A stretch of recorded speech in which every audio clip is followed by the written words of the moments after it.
bɛɛ lajɛlen fo ni foli da kan mun bɔra Ala fɛ ka bila gafe belebeleba in kɔnɔna na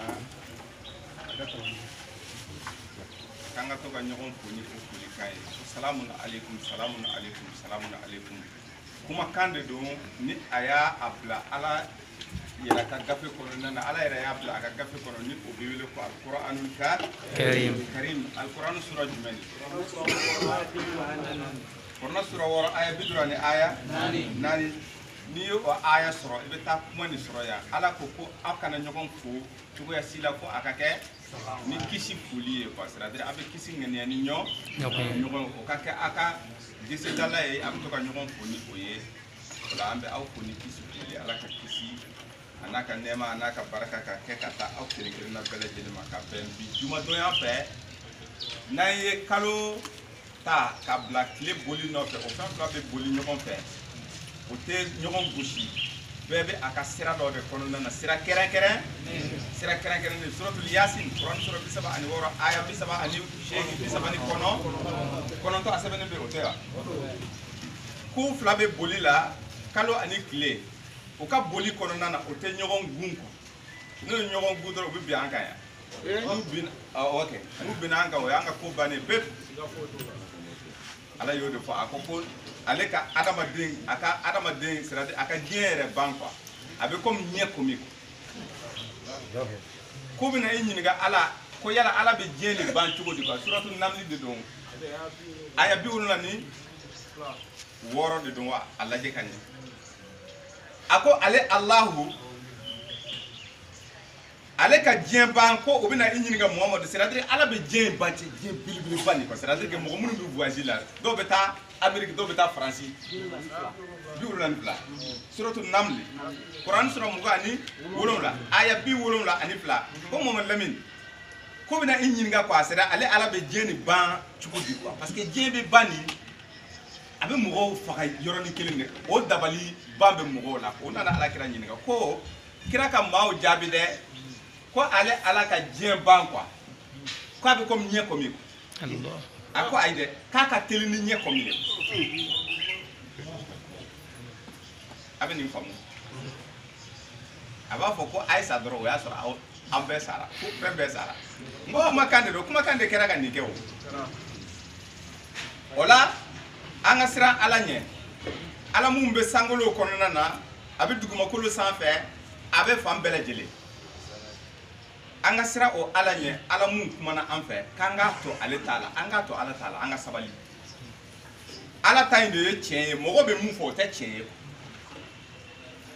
Ala bɛ mun fɔ anw ɲɛna o de ye tiɲɛ ye adamadenw bɛ mun fɔ ko Ala ko ten k'a sɔrɔ Ala ka kuma tɛ o tɛ tiɲɛ ye n'an ma se ka o faamu an bɛ Ala barika da an kɔni sera ko o faamuya alhamdulilahi rabbil alamin an bɛ Ala tanu an bɛ Ala barika da kosɛbɛ o la n'an ye kalo nin ta ka bila tile boli nɔfɛ o tɛ se ɲɔgɔn ma dɛ o fɛn fila bɛɛ ye jatebɔ fɛn ye suratul Yunus Kuran sura 10 aya 5 Kuran sura 55 aya 5 Kuran sura 17 aya 12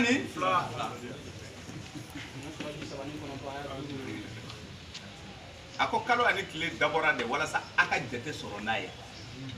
aw ka san ani wagati jate dɔn n'a ye tile sera kuncɛ ma e b'o dɔn ni kalo de quoi i t'o dɔn ni i b'o dɔn ni tile de i tɛ se k'o dɔn ni kalo ye kalo kelen tɛmɛna kalo fila nana i tɛ se k'o dɔn ni tile ye kalo de bɛ na walasa e ka se k'o sɔrɔ mais a ko k'o fila ni o jatemafɛn fila ni o bɛ di ɲɔgɔn de ma kelen tɛ se ka taa ka kelen to yen tile bɛ yen kalo bɛ yen su bɛ na tile bɛ na o bɛ ɲɔgɔn falen nin cogoya la a ko ne Alahu ye kalo di aw ma ka tile fana di aw ma ka kɛ nɔɔrɔ ye nɔɔrɔ mun de don a bɛ yeelen de di aw ma mais kelen bɛ yen ale ka yeelen ni nɔɔrɔ tɛ dɛ ale bɛ yeelen di aw ma mais a bɛ kalaya de di aw ma tile a b'a bila wɔsi la a bɛ yeelen kɔni di aw ma mais n'a kalayara kojugu fɔ a bɛ wɔsi ko ye bi funteni ka jugu dɛ o y'a sɔrɔ fifala kuntan dɔ b'a bolo a bɛ ka a yɛrɛ fifa n'a ye ore tawa nga kalo ni ale dafara akadi yere de ale yere de kadi ko a noro kadi ko a noro be mogo nema yere de ate funtenite ale la nga akoko ni fɛn fila bɛ dira aw ma walasa aka jate bɔ n'a ye Quran sura 10 aya 5 aka wagati jate dɔn n'a ye aka sanw jate dɔn n'a ye o la donc o la an bɛ fɛ ka san jate dɔn n'a ye ani don jate o la an bɛ kalo ta n'an ye kalo ta a bɛ bɛn le 20 le 23 octobre kalo san 2000 ani san 20 o ye an kɛnɛman sɔrɔ an filɛ ka an ka selifana seli bɔ a ma pep selifana seli fana ka caman cɛ salatul usta Quran sura fila aya 238 ni ma faamu ta i bɛ taa Rome ta Rome ka sura Quran sura 30 aya 18 a ko bato bɛ kɛ Ala ye sankolo kɔnɔ bato bɛ kɛ Ala ye dugumakolo sanfɛ yan ni tile jɛngɛna ka bɔ ca ani ni tile bɛ camancɛ la walahul hamdu fi samawati wal ardi wa ashiyan wa hina tuzhiruna kɛmɛ n'a ye a bamanankan na ou bien tubabukan na à lui toute louange dans les cieux et la terre dans l'après-midi et au milieu de la journée tile kuncɛ in de ye saratul wusta in de ye nin ye ni tile jɔra i kuncɛ ma mais ni tile jɛngɛna ka bɔ i kuncɛ ma o ye lansara de ye bon ni tile jɛngɛna ka bɔ i kuncɛ ma seli wagati fila t'a kɔnɔ 14h sisan b'a sɔrɔ 14h b'a sɔrɔ tile bɛ bɔ yan e ko k'e bɛ ka seli fana o ye jɔn ka seli fana de i yɛrɛ t'a kɛ ayi kana se k'o kuma na Ala t'a kɔntɛ o Ala ka seli fana t'o ye a diyara i ye o tɛ a ma diya i ye o tɛ Ala ko Kuranɛ sura 4 muso ko fɔ sura aya 100 ni aya 3 a ye mun de fɔ ko adamadenw ma muminu ne kan bɛ aw de ma seli ni a dira aw ma mumini denw ma ka kɔn aw yɛrɛ ɲɛ inna salata kanat alal mu'minina kitaban mais seli ni a bilara wagati de kɔnɔna na est-ce que kɔrɔfɔ bɛ ka faamu seli bilalen don wagati kɔnɔ ka kɔn wagati ɲɛ wagati tɛ ni wagati tɛmɛna wagati tɛ o de kosɔn a b'a fɔ hafizu ala salawati a ye seli wagati ninnu matara a ye seli wagati matarafa e ko ko non ko baasi t'a la hali ni seli tɛmɛna k'i bɛ se k'a sara e b'a sara min o tɛ seli ye de ta ya a ko bɔnɛ bɛ mɔgɔ ye mɔgɔ minnu bɛ to munumunu na fo o ka seli wagati bɛ tɛmɛ o la Kuran sura 107 aya 4 aya a ko ne Ala ka maa dangalenw de olu tigila mɔgɔ ninnu Ala ka maa dangalen n'i y'a ye 16h wagati k'a bɛ ka ko aa ko ne ma se ka seli fana siri ko ko n bɛna bɛɛ fara ɲɔgɔn kan ka ja a ko Ala ka dangadenw de filɛ e bɛ sɔn ka kɛ Ala ka dangaden kana sɔn ka kɛ Ala ka dangaden Ala ma seli nin kɛ kulonkɛfɛn ye a ko k'ale ka sɛbɛko de ye seli ye o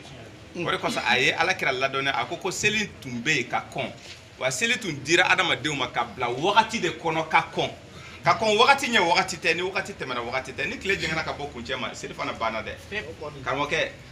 seli tɛ se ka kɛ i ta ye o y'a bannen o la nin jate ye ko belebeleba de ye donc o la an bɛ to ka tile de lajɛ ni wagati k'an ka wagatiw kɛ n'a ye wagati dɔ la an tun bɛ seli midi 30 midi b'a sɔrɔ tile bɛ yan fɛ a ma se camancɛ la mais sisan midi b'a sɔrɔ 11h50 b'a sɔrɔ tile bɛ kuncɛ la net fo 11h fo midi 15 ninnu a bɛ camancɛ la nka e bɛ taa se midi 30 ka tɛmɛ o y'a sɔrɔ tile jɛngɛna ka bɔ kuncɛ ma ka ban o ye lansara seli ye 13h pile b'a sɔrɔ sisan nin wagati na ka bɛn bi tile ma le 23 octobre 2020 Bamakɔ kɔnɔ yan hippodrome na yan 13h pile b'a sɔrɔ i bɛ lansara de kɔnɔna na parce que tile bɔra camancɛ la pewu fo ka taa se tile bi ma maintenant sisan e de b'a lajɛ wagati minnu b'i arrangé o y'i kungo ye i b'a dasi yanni tile ka bin nka k'a fɔ seli fana b'o kɔnɔ lansara b'o kɔnɔ ayi wagati fila atse ke wakati kele inna salata kanat ala almu'minina kitaban mawquta ona anga ala ka kuma koloshi ambe ala barkata ala muye anke shahidu ye joye rabbana amana bima anzalta wattaba'ana rasula faktubna ma shahidin bebi sini nade be kanga sini korna sura 7 aya bidurni 7 suratul al imran aya bidurni aya 7 akom mununde do mogo de do oyo ka tanya sigi ala de kan o ko ka andara e alala kalimani ya bimani feye e allah ye munjigi antugura kira ko parce que kira fana korna sura fla suratul baqara to aya kema fla aya bi segale aya duru kaka tugu kaka limana ni feye munjigina aka wa ala kira limani rani feye munjigina ka jumande jigina ala kira ka bukar de jigina ala kira ka muslim de jigina ala kira ka abu dawud de jigina ala kira ka ako kitabu munum bora ala yaro kaka limane ni olu kitabu ye korna sura fla suratul baqara to aya kema fla aya bi segale aya duru wako kira to limana lendo ni olu kitabu de ye kitabu munum jigina aka ani munum jigina ka kon aye sisa an fana arabana antigi ala amana andarala jume bima Allah ye munjigi andara o de la faktubna iban to ko sebe ka fara shaidu ka parce que kira kira shaidu e bo dalu soro yoro ata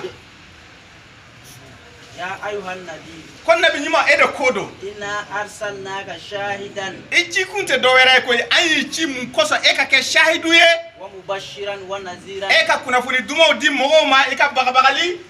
ke mogo e ko momo de shiri de ko shahidu do Allahu akbar o ko sa ko rabbana amana bima anzalta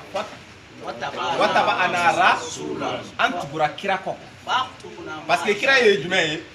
kira ye shahidu donc an fana tugura kira ko mais munde yake shahidu ye alimanera ni fende mun jigina ka ani mun jigina ka ko o de yake shahidu ye ko shere de do ba an fana ko o sisa aka an toko de aka nyama sa ala nyama sa e kan toko de sebe ka para munu ko ku sere mena bara en korona na ni bugari yere bolo ete shahidu ambi bola amba fo e ka boya ete shere ni muslim de bi bolo shuni kle bo de kala amba fo ta ya fe ni te kitabu jigina ambi nyinga fo yala ni kitabu jigine ah ni ton mo ko ka kitabu de amba ne be en nyinga o ngo kitabu jigine do wa ba fo ko no abon ni kitabu jigine te ala kira mal limana kitabu wera la fo akaka kitabu ji wallazina yu'minuna bima unzila ilayka wa ma unzila min qablika wa bil akhirati hum yuqinun surah al-baqarah aya nani akon limana jowde mo ye munu limana bimani feye allah ye munjigi kiraka joni jigina kiraka Quran surah tan aya bi segini suratul isra'i ako ka soroka limana bimani feye munjigina ka ko ala kirata ni o jume wa anzala tawrata wal injila Quran surah 7 aya 7 ko anzala anzala injila jira tun jigina tawta tun jigina ka ko ala kirata ni o bora ala fana fi ka jigi nga kitabu munum be adama den bolo silamaya konona na ni akiri bi ba kono ala ko lastum ala shay'in hatta tuqimu tawrata wal injila wa ma unzila ilaykum min rabbikum Allah Quran surah 2 aya ako ni kitabu ni tawrata kiriti bolo ko jo linjila kirite e bolo ko ojo korna kiriti bolo e ka daluma bo korna kono ama bo tarta kono ama bo linjili kono ko ka e kibariya ko kete por yere de anga wali yu bawde ya fo ko o bi saka kan galo yu wali ko kuma mafiye wali tike ko donaye ka teme adaba mama o saka ke ala ko qul atu'allimuna allaha bidinikum yala adama demu bani adama hey aw de bene Allah kala dina na wa Quran sura ayatani adama dinte dina nyefo ala ede ete ala dege dina ina ala de be dina nyefo iye bo ala dum te kuma adama den fe fa akake wahyu si wa ma yantiku anil hawa in huwa illa wahyun yuha Quran sura bidruni saba najmi aya saba aya na nani wera koten ko kirate kuma fa akake wahyu wo nate kuma fa akake wahyu chedo o de photo do mais wahyu jume ha Quran surah wara ayatani wa uhiya ilayya hazal Quran ko wahyu ni Quran Allahu akbar ha wahyu Bukhariya wahyu Muslimya Abu Dawud de doa Tirmidhi de doa Sarani Sa'id de doa asika koyo ala ko wa uhiya ilayya hazal Quran ne Allah ye wahyu mun jigi kiraka ote do were de o Qur'anu de Qur'an sura wora ayatani ko wa kira yi kali akoko ni Qur'an te ale ma do were fo mo boy ala ye ale shere kul ay shay'in akbaru shahadatan ko yala ni e kanga fendo ke kalife ye e kanga fendo ta ko shere de munka bonko uli Allah ko ala de ka boni shere ya be shahidun akasa ne shere ne fa ne shere ne bay ne shere ko ni nunu shere be ka dogo ale ala tanye ko ala de shere la ko dai d'accord ni ala de shere la ko dai kira ko ay mu defo shahidun bayni wa bainakum o ala de ni Muhammadu shere ye ni aw che ka fo mu wa uhiya ilayya hadha alquran ko korna inde wahira kana ale ala kirama li unzirakum bihi mun ko so ale ka mogo baga ni ale kelepe bihi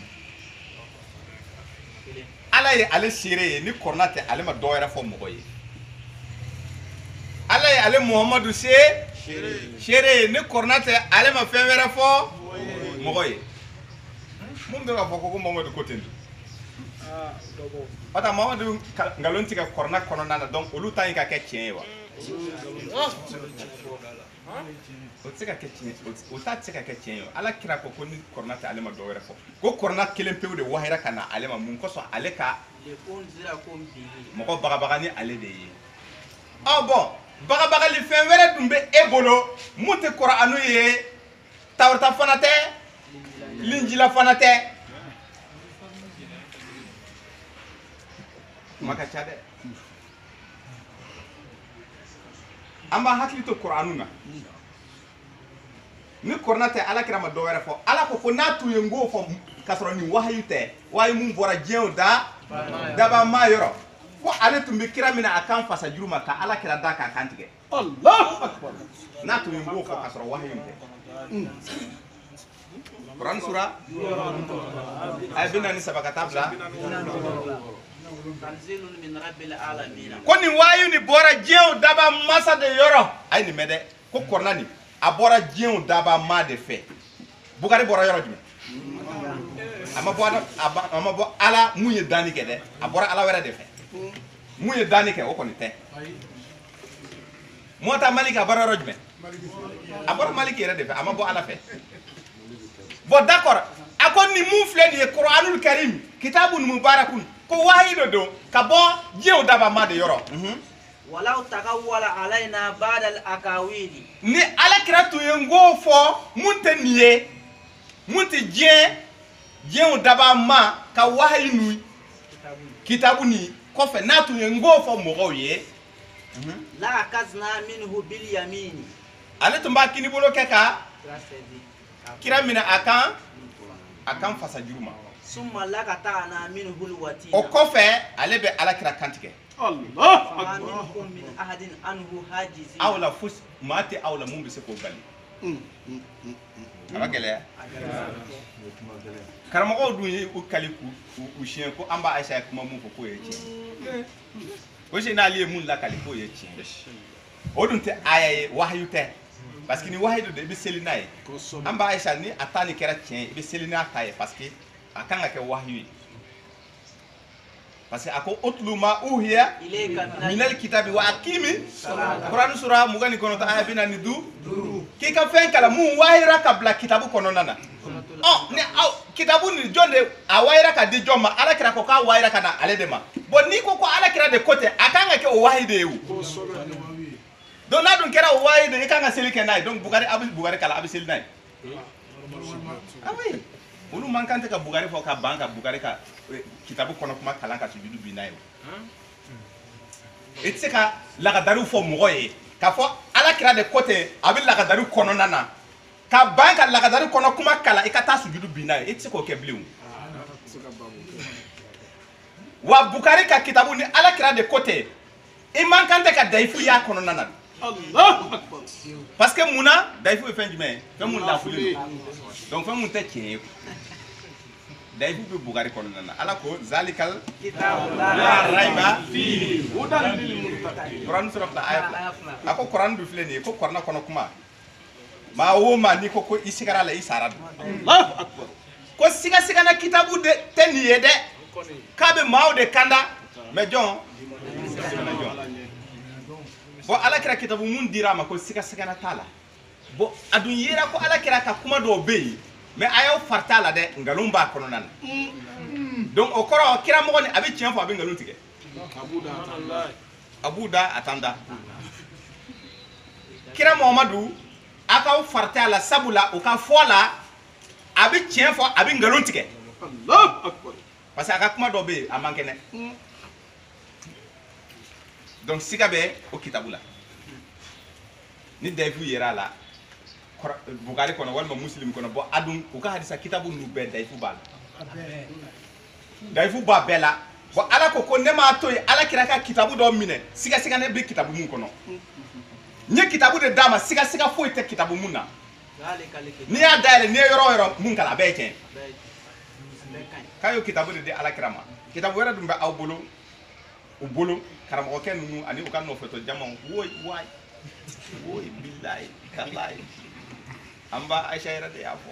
wa hadisa sahalin dobe sini doba ko no ko hadisa day kasro ni ala kira kumana munde fora anyena ta Quran sura mugani nani aya bidurani aya saba bidur ni kele ala munde fo ako kalu samina wa kaka munde fo ina ma kana qawlul mu'minina ni limana jon koni olu kuma mun fora uye korna ni konana na ala kira fe iza du'u ila Allah wa rasulihi abora ala ni kira de yoro kuma ni mabo fan wera fe kuma bora ala de fe ka di kirama kira ya ba bange ko mo ka fo qalu samina wa tana ojume ami barakena ona fura ko bugare ala kira ka kuma e ba fo qalu samina wa tana ita sega ni ya sega ita chena isega ala kira ka kuma sega ni ya sega e hala kira parce ala ko sega ko kira mo ni chien fola e chien tikide atenga lo tige atenga lo tige aga kitabu dumbe siga bala parce que daifu bala wera côté de ama fode parce que wera te chien bugari fanchire de te chien amodo mais olu mun ko bugari chien ba kono ngalon fana ba kono ujena nae boni ngalon ba kono ça veut dire que siga bala kitabu ndu siga bala ala ko kira ka kitabu ko siga tal parce que kira te ngalon tige ala ka hati mantam nitu donc ay ambe doni fo ka soro ka nyingali labla parce que wakati ka jani wakati na ambe saka kelenke ambe do fo ala kola ambe kelenke ambe do ko nyingali la ala kola tuguni o tawa bi mo do ka baro bina bo Muhammadu yere mo do ka baro abina bo Muhammadu ni yere al ka bo ala fe donc la ambe Muhammadu nyini korna kono Muhammadu bi rodme korna kono korna sura bina ni wolom la Muhammad aywa ango otapola Allahu akbar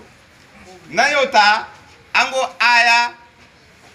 folota ango aya flanata ango aya sabanata allazina kafaru wa saddu an sabilillahi como munun kafirira o be ala ka sira gere mɔgɔw ye adolla a'malahum aya fɔlɔ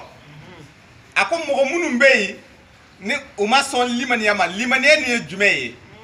o ko k'u limaniyalen don Kuranɛ sura 5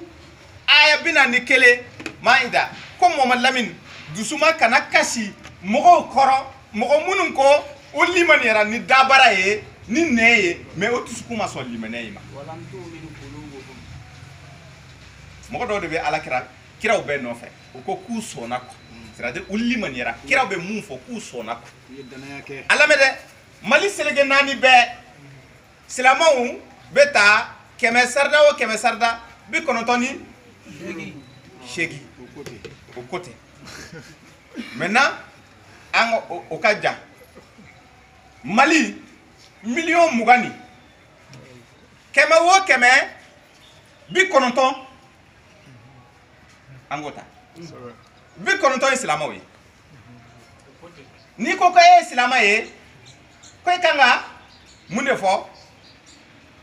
i kan ka fɔ rabbana amana bima anzalta wattaba'ana faktubna ma i limaniyara ni fɛn ye mun jigina o de bɛ i kɛ silamɛ ye i bɛ ala de ko ni i bɛ kira de ko ni fɛn mun dira kira ma e ko ko e sɔnna o ma o de tɛ silamɛya nin ya bon bɛɛ ko ko olu kɛra limaniyajɔnw ye an fɛ yan Mali la mais effectivement ko u dabara de don mun na k'u dusukun ma sɔn cogo di misali suru walasa e k'a faamu jɔn de kafiriyara ala ma mɔgɔ mun ma ala ko dɔn ale tɛ kafiri ye ale tɛ wele kafiri ye ale ye su de ye mɔgɔ mun tɛ ala ko yɛrɛ la ale ye su de ye an ka ale bɔ la mais mɔgɔw de bɛ yen minnu ko k'u sɔnna ala ye olu sɔnna kira ye olu de bɛ wele limaniyajɔnw normalement maintenant o ka limaniya kan ka sigi fɛn mun kan walasa e ka wele limaniyajɔn o fɔra i ye o ko k'u sɔnna Kuranɛ ye o ko k'u limaniyara ni Tawurata ye o ko k'u limaniyara ni Linjili ye o ma fɔ mais ko o ye dabara de ye o dusukun ma sɔn fewu cogo di ala ko Kuranɛ sura 17 aya 100 ala ye mun de fɔ seli kun kan ni bɛ seli yani an ka taa yɛrɛ an ka taa Kuranɛ sura 29 aya 45 ala ye mun de fɔ utlu ma uhiya ilayka minal kitabi wa aqimi salata i bɛ se k'o kalan wa sura 29 an yɛrɛ bɛ to ka perese ka an ka kalama yɛrɛ bila 45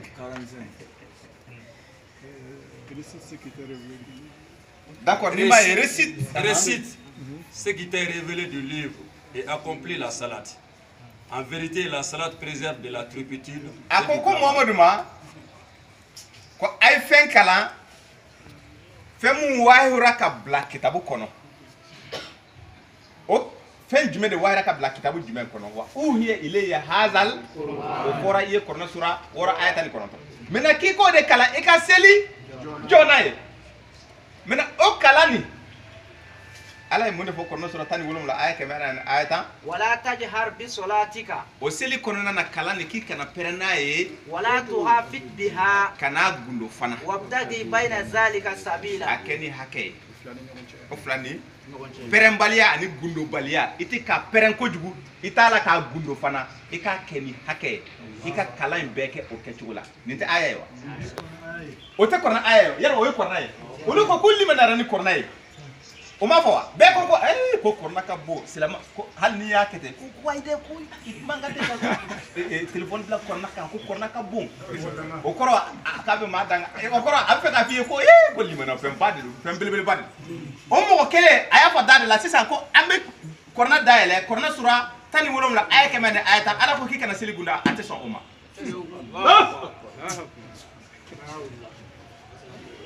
hein c'est plus qu'un problème a ma sɔn a dun bɛ seli a sɔnna Kuranɛ fan dɔ ma ka ban Kuranɛ fan dɔ ma a bɛ ayaw kalan mais aya kalan cogo di a fɔra a ye mais a ko k'o tɛ se ka kɛ parce que dɔnnibaaw b'a gundo Makakaw b'a Madinakaw b'a Misira kaw b'a jama fanba b'a mais ala dun ko k'a kana gundo a ma sɔn ala ta ma a sɔnna mɔgɔw de ta ye وإن تطيع أكثر من في الأرض يضلوك عن سبيل الله. Quran sura wɔɔrɔ suratul anami aya kɛmɛ ni tugura jama la fanba kɔ o bɛ fili ka bɔ ala ka sira kan jama la fanba tɛ dɔ wɛrɛ kan fo jigiya kuma an y'a mɛn a lakalila an y'a mɛn bɔn n'a kɛra tan o de ka ɲi k'u bɛ sɔrɔ k'u ka nkalon sɔrɔ a kɔnɔna na o ye jama la fanba ye a limaniyara ale ko k'a limaniyara mais a ma limaniya quoi en réalité donc a kan bɛ olu de ma Muhamadu a bɛ ka o bɔrɔw de bɔ Muhamadu yɛrɛ ye a ko Muhamadu ka sura kɔnɔna na Kuran sura 47 a titre yɛrɛ ye Muhammad a aya fɔlɔ ko mɔgɔ minnu bɛ yen ni u kafiriyara ala ka kumakanw ma ko olu tigilamɔgɔw dɛ u bɛna ala ka sira yɛrɛ de girin maa tɔw fana ye ko ala y'u ka baara tiɲɛ olu de ko k'u limaniyara mais o y'u ɲɛ ci ka bɔ ala ka aya kan Kuran sura 18 aya 103 aya 104 aya 105 a ko Muhammadu i b'a fɛ ne Alahu ka aw ladɔnniya maaw kun kan ko la maa minnu ka baara ye baara fu ye wa u ka baara ni u bɛ cɛsiri la dɛ mais baara ni ye fu ye ne ala yɔrɔ zoro de don ko i b'a fɛ k'o tigilamɔgɔw de dɔn wa هل ننبئكم بالأخسرين أعمالا الذين ضل سعيهم في الحياة الدنيا وهم يحسبون أنهم يحسنون صنعا. إبوتا. aya kɛmɛ ani aya 4 ala bɛ kuma dɔ tugu la sisan ko aw b'a fɛ ko o tigilamɔgɔw de dɔn wa a bɛna aw ladɔnniya. Dis, voulez-vous que nous vous apprenions lesquels sont les plus grands perdants en œuvre? C'est dont l'effort dans la vie présente s'est égaré, alors qu'ils s'imaginent faire le bien. Olu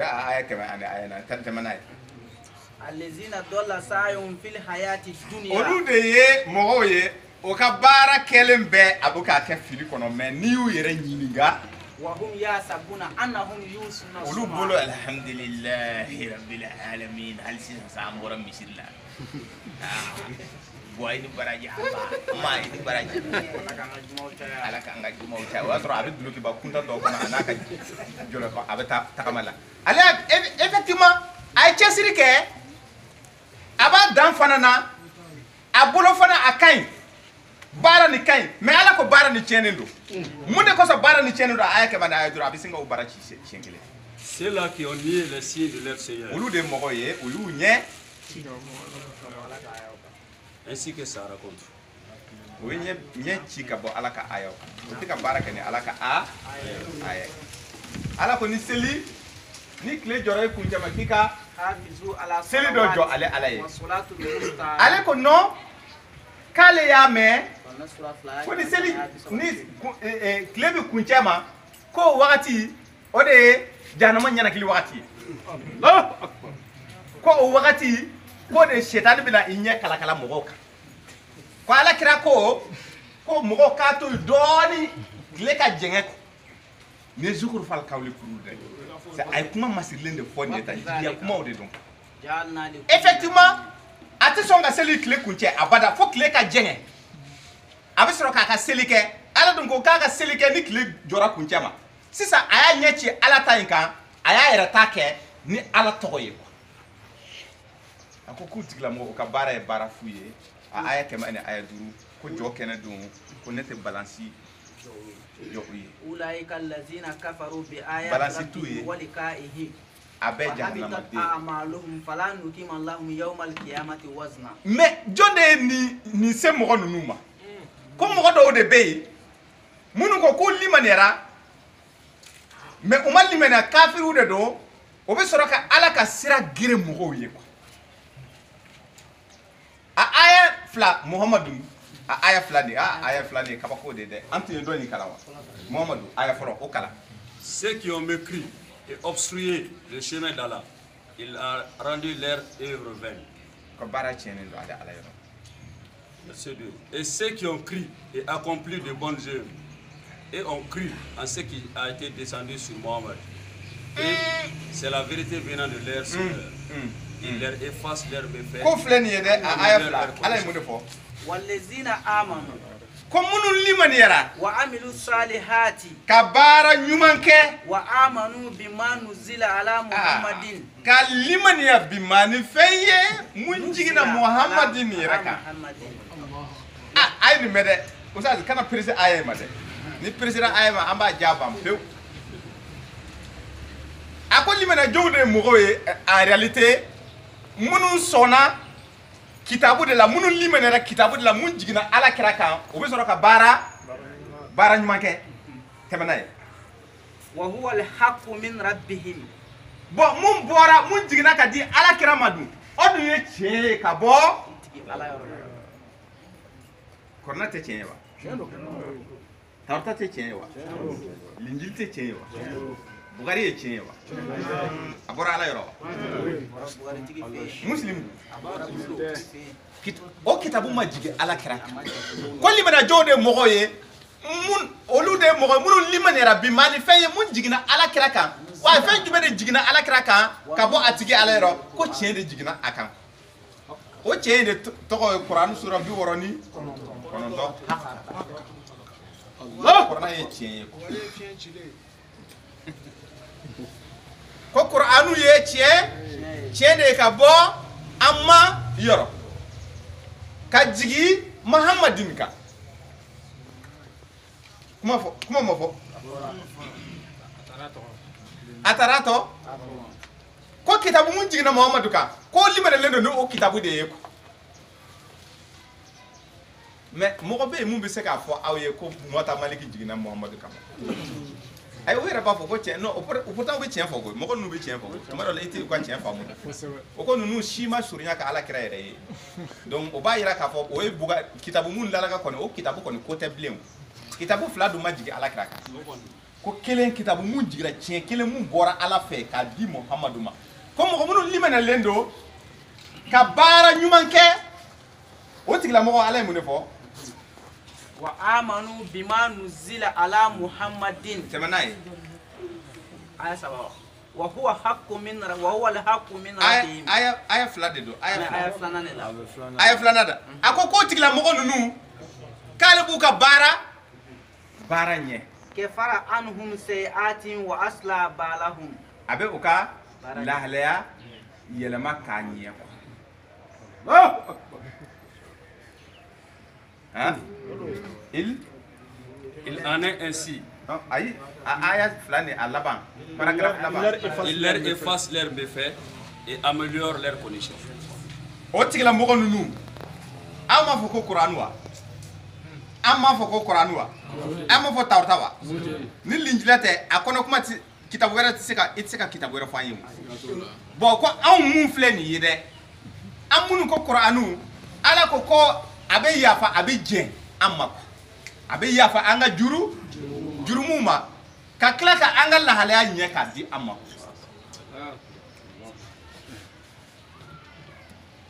mais mun de kosɔn mɔgɔ ninnu ka baara tiɲɛnen don o ka baara tiɲɛnen don kun jumɛn na o yɛrɛ bɛ Ala ka sira gɛrɛ mɔgɔw ye o ka baara tiɲɛnen don minnu tugulen bɛ o fana kɔ o ka baara tiɲɛnen don mun de kosɔn a aya 3 o de bɛna d'i ma sisan zalika k'a bɛ nin cogoya la bi anna allazina kafaru taba'ul batila mɔgɔ minnu kafiriyara dɛ Ala ma dɛ o tugulen tɛ dɔ wɛrɛ kɔ nkalon kɔ nkalon de don ko tugulen bɛ nkalon de kɔ ja alhaqu wa zahaqal innal batila kana zahuka Quran sura 17 aya 80 ni kelen aya 80 ni fila aya 80 ni fila 80 ni kelen aya 80 ni kelen ko cɛ nana bataraya taara ka bɔ yen parce que bataraya dabɔra ta jumɛn de ye tiɲɛ ye ko mun jiginna Muhammadin kan k'o ye tiɲɛ ye ko mɔgɔ minnu bɛ yen ni u bɛ Ala ka sira gɛrɛ mɔgɔw ye o mɔgɔw bɛna fɔ aw ye ha a ma se u tɔgɔw ma fɔlɔ a bɛna u tɔgɔw yɛrɛ sɔrɔ Ala bɛna u tɔgɔ ta u tɔgɔ ma a ma ɲɛ a bɛna u tɔgɔ ta sa mɔgɔ minnu bɛ nin baara kɛ kunfiw tɛ dɛ kunfi ti se ka ala ka sira gere mɔgɔ ye e ma kalan mɔgɔ bɛ e lamɛn wa e bɛ mun de fɔ mɔgɔ ye ko mɔgɔ bɛ da la e yɛrɛ ma kalan e bɛ ala ko la e bɛ k'a fɔ ko ala ko tɛ e dun ma kalan référence foyi t'i bolo ala ka kuma na n'a fɔra kalan sɛbɛnni kalan dɔrɔn ko tɛ koyi e m'a fɔ ala ko tɛ a bɛ nin sura in kɔnɔ a bɛ nin aya in kɔnɔ e dun ma taa kalan wɛrɛ kɛ e kɔni sigilen bɛ e fana bɛ ala ko e ma ye gɛrɛn ninnu na u bɛ taa sigi gɛrɛn caman bɛ yen su fɛ u bɛ ala ko kuma dilan a tɛ foyi ɲɛdɔn ala ko kuma na ka tɔmɔ ko i na maaw sɔrɔ maaw cɛ la minnu ye kunfin ye ala ka kitabu ma a m'a fɔ ko sɛbɛnni u tɛ sɛbɛnni dɔn dɛ mais kunfin de don ala ka kitabu u tɛ ala ka kitabu dɔn n'a bɔra jigiya kumaw ani an y'a mɛn a lakalila anw ye k'u bɛ nin kuma dama dama de fɔ kuran sura 2 aya 78 ko i na mɔgɔw sɔrɔ mɔgɔw cɛ la kunfinw de don ala ka kitabu la o tɛ foyi dɔn ala ka kitabu la mais u ye o yɛlɛ u da bɛ ala ko la komi u ka da ni u bɛ kuma minnu fɔ ko kuma ninnu minɛlen don ka bɔ u ka mɔgɔw de fɛ k'a lakalila de an y'a mɛn tan de an ka o tuma an ka karamɔgɔba ninnu bɛ se ka nkalon tigɛ donc ale bɛ sigi gɛrɛn na ni o kuma ye quoi mais ala ko pourtant k'a tɛ kitabu dɔn a k'a bɛ kojugu la dɛ k'a y'i da don fɛn na a tɛ fɛn mun ɲɛ dɔn kuran sura 10 ani 7 aya 36 k'a sɔrɔ a ye kangari da ala ko k'aw kana aw da don fɛn na aw tɛ fɛn mun ɲɛ dɔn fɛn mun dɔnni ti i yɔrɔ ka ne i da don a la sabula aw bɛ mun ye aw bɛ mun mɛn aw dusukun bɛ mun miiri ne ala bɛ aw ɲininka nin bɛɛ kan donc n'a fɔra mɔgɔ bɛ sira gere mɔgɔ ye a kan ti kunfin ma mɔgɔ minnu ko k'u ye ala ko kalan k'a sɔrɔ k'a fɔ mɔgɔ ye u yɛrɛ limaniyara ka fara a kan u limaniyalen don ala ka kuma na u ko k'u limaniyalen don ala ka kuma na wa o kalanlen don fana mais o bɛ mun fɔ ye o tɛ ala ta ye u da waga o da waga ko Bukari de y'a fɔ u da waga o da waga o ye muslim de y'a minɛ a minɛna ka bɔ muslim Abu Huraira ana Abu Huraira ta ana Abu ibn Abbas ana Aisha radiyallahu anha n'a y'o fɔ e fana a bɛ k'i kɔnɔ ko sɛbɛ kuma de filɛ nin ye effectivement donc o bɛ olu kuma ninnu de dilan kuma ni cɛ ɲinw ka e fili ka bɔ ala ta kan o de ye ka ala ka siran gere mɔgɔw ye a ko mun de kosɔn ne ala ye u ka baara tiɲɛ u tugura nkalon de kɔ wa anna allazina amanu mɔgɔ minnu limaniyara dun ittaba'ul haqqa olu tugura min rabbihim tiɲɛ de kɔ tiɲɛ mun bɔra o tigi ala an m'a fɔ kuran wa kɔrɔna tɛ tiɲɛ ye wa an tɛ ka kɔrɔna de kɛ wa an b'an ka seli kɛ sisan seli ni a b'a kalan kan an m'a mɛn wa ala ye mun de fɔ wa iza kuri al wa ansitu la'allakum kɔrɔna sura 7 suratul arafi aya 102 ni aya a ko ni kɔrɔna bɛ kalan aw ye k'aw ka lamɛnni kɛ a k'aw tulomada k'a lamɛn a k'aw daje ka fara a kan mun kosɔn aw ka a nɛɛma sɔrɔ kɔ nɛɛma jumɛn kalan ni mankan ni nɛɛma kɔ mun b'a la k'a kalan ani aw minnu bɛ yen ni aw bɛ k'a lamɛn ni aw dajelen don ko o nɛɛma ye nɛɛma kelen de ye kabako ye nin ye dɛ bon d'accord o tɛ ala ka kuma ye wa tiɲɛ de tɛ wa kalan ni an m'a mɛn wa an m'a nɛɛma sɔrɔ wa a y'a nɛɛma sɔrɔ bon d'accord karamɔgɔba de don a ka dulokibaw f'a b'a cɛ ta latikɔlaw b'a la i m'a fɔ ma parfait dumanw b'a la kɔlɔsi b'a la a ka fugulan b'a la n'i y'a ye jalamugu fana b'a la a bɛ to ka yaala la fo mɔgɔ bɛ ustaz an ka karamɔgɔba a bɛ taa jɔ ni mɔgɔw ye a ye nin mɛn dɛ a bɛ jɔ a bɛ seli bɛɛ kɛ mɔgɔw jɔlen don a kun birila yɛrɛ fana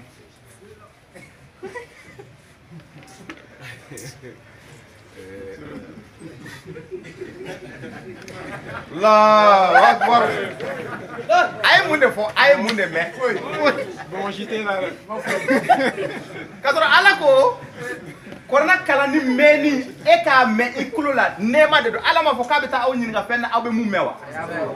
E ma fe mu me ala bi nyin nga la wa. Em ka bi nyin nga fen de la e mu ye. E ma fe mu ye ala bi baga me ki nyin nga ala wa. Bon d'accord. Korna aya ko ka me ikulo la nema o nyogo nema te. Mais karamo keni ale dumbe ala ko la parce que afle ka sujudu bini mogo ye. Mais aya ka daluni abika mun fo ale aye mogo bla munna aye obomi jonde ya fa ko seli kanga gundo parce que ala ko ya fa ka kana gundo ko seli te gundo seli dum abika ke ka nyesi jonde ma ala bo o ala ko ki kana seli ni gundo ale dum bala ka seli ni gundo ko kira ya gundo bo kira dum ko ka kana gundo parce que kira de kuma ni labo nota adogora ka fa aklo korode Qur'an sura mugani shege aya bina ni woro suratu kasasi ore tawa adogora ka fo aklo korode ni obele wahayu blankono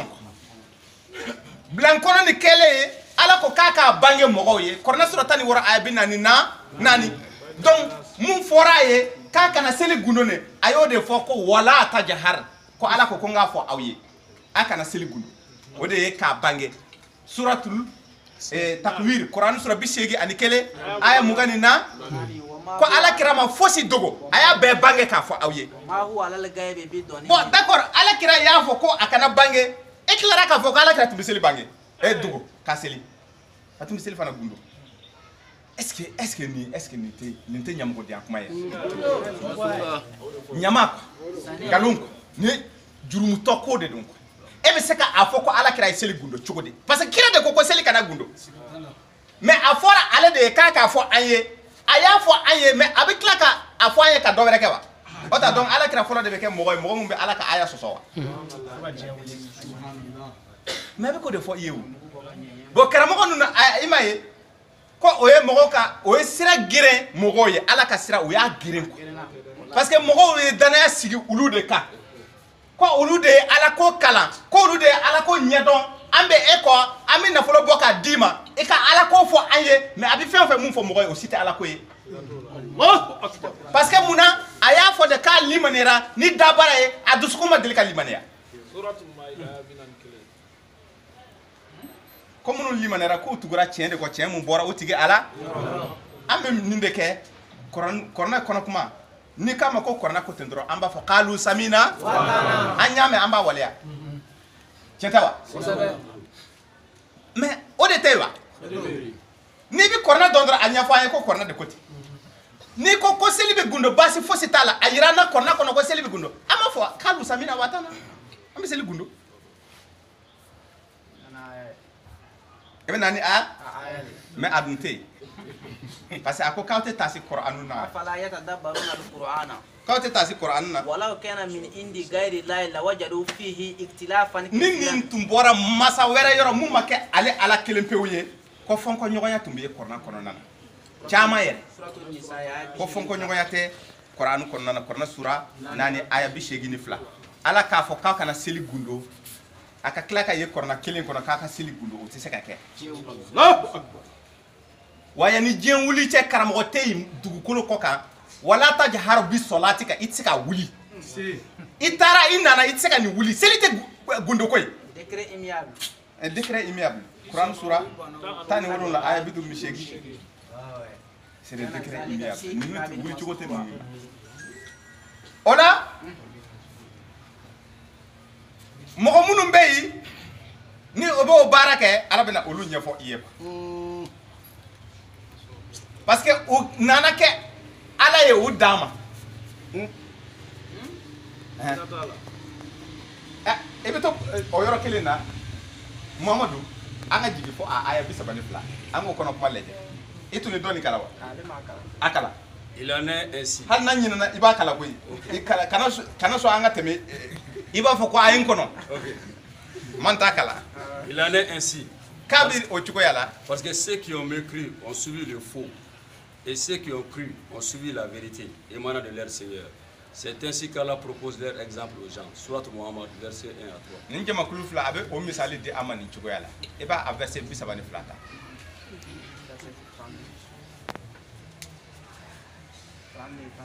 tɛmɛ n'a ye ni mun y'a sɔrɔ a ka tɛmɛ n'a ye. Ceux qui ont mécru et obstrué le chemin d'Allah et se sont mis dans le clan opposé au messager après que le droit chemin leur fils clairement exposé. I ye nin mɛn a ye nin mɛn tɛmɛ n'a ye a banna wa. Ne sauront nuire à Allah en rien en quoi que ce soit. Il rendra vaine leur œuvre. tɛmɛ n'a ye Ousseyn. Inna lazina kafaru mɔgɔ minnu kafiriyara wa saddu an sabilillah ni o bɛ ala ka sira gere mɔgɔw ye ala ka sira n'u b'a gere mɔgɔw ye wa shaku rasula ka opposition ka sira di opposition a bɛ wele ko ngarada opposition yɛrɛ ni président kɛra président ye parti wɛrɛ minnu ma fanga sɔrɔ olu bɛ kɛ opposant ye i y'a ye u donna ko in kɔnɔ ala ka diinɛ kɔnɔna na kira nɔfɛ tuma min na tiɲɛ bangera siratigɛ tilennen ye min baadi ma tabayyana lahumul huda kanda nana u ma tiɲɛ nana u ma kanda nalen u ma o ye kanda nin dɔn tuma min na u kɛra ngara dabagaw ye kira ma ils sont devenus des opposants au prophète kira ye fɛn o fɛn mun fɔ o b'a a contraire de kɛ effectivement ko in ma daminɛ bi e nin ye ko tigilamɔgɔ ninnu ko u tɛ se ka fosi kɛ lan yadurullaha shay'an wa sayuhbitu a'malahum ala a tɛ fosi tiɲɛ u tɛ se ka fosi kɛ ala la se ka pɔrɔ yɛrɛ de kɛ mais kuma bɛ mun de nɔfɛ ko ngara dabagaw de don ko ala kɛra ka opposant de don parce que munna ko bɛ sira ala ka sira de gere mɔgɔw ye kira nana ka kanda sira de yira mɔgɔw la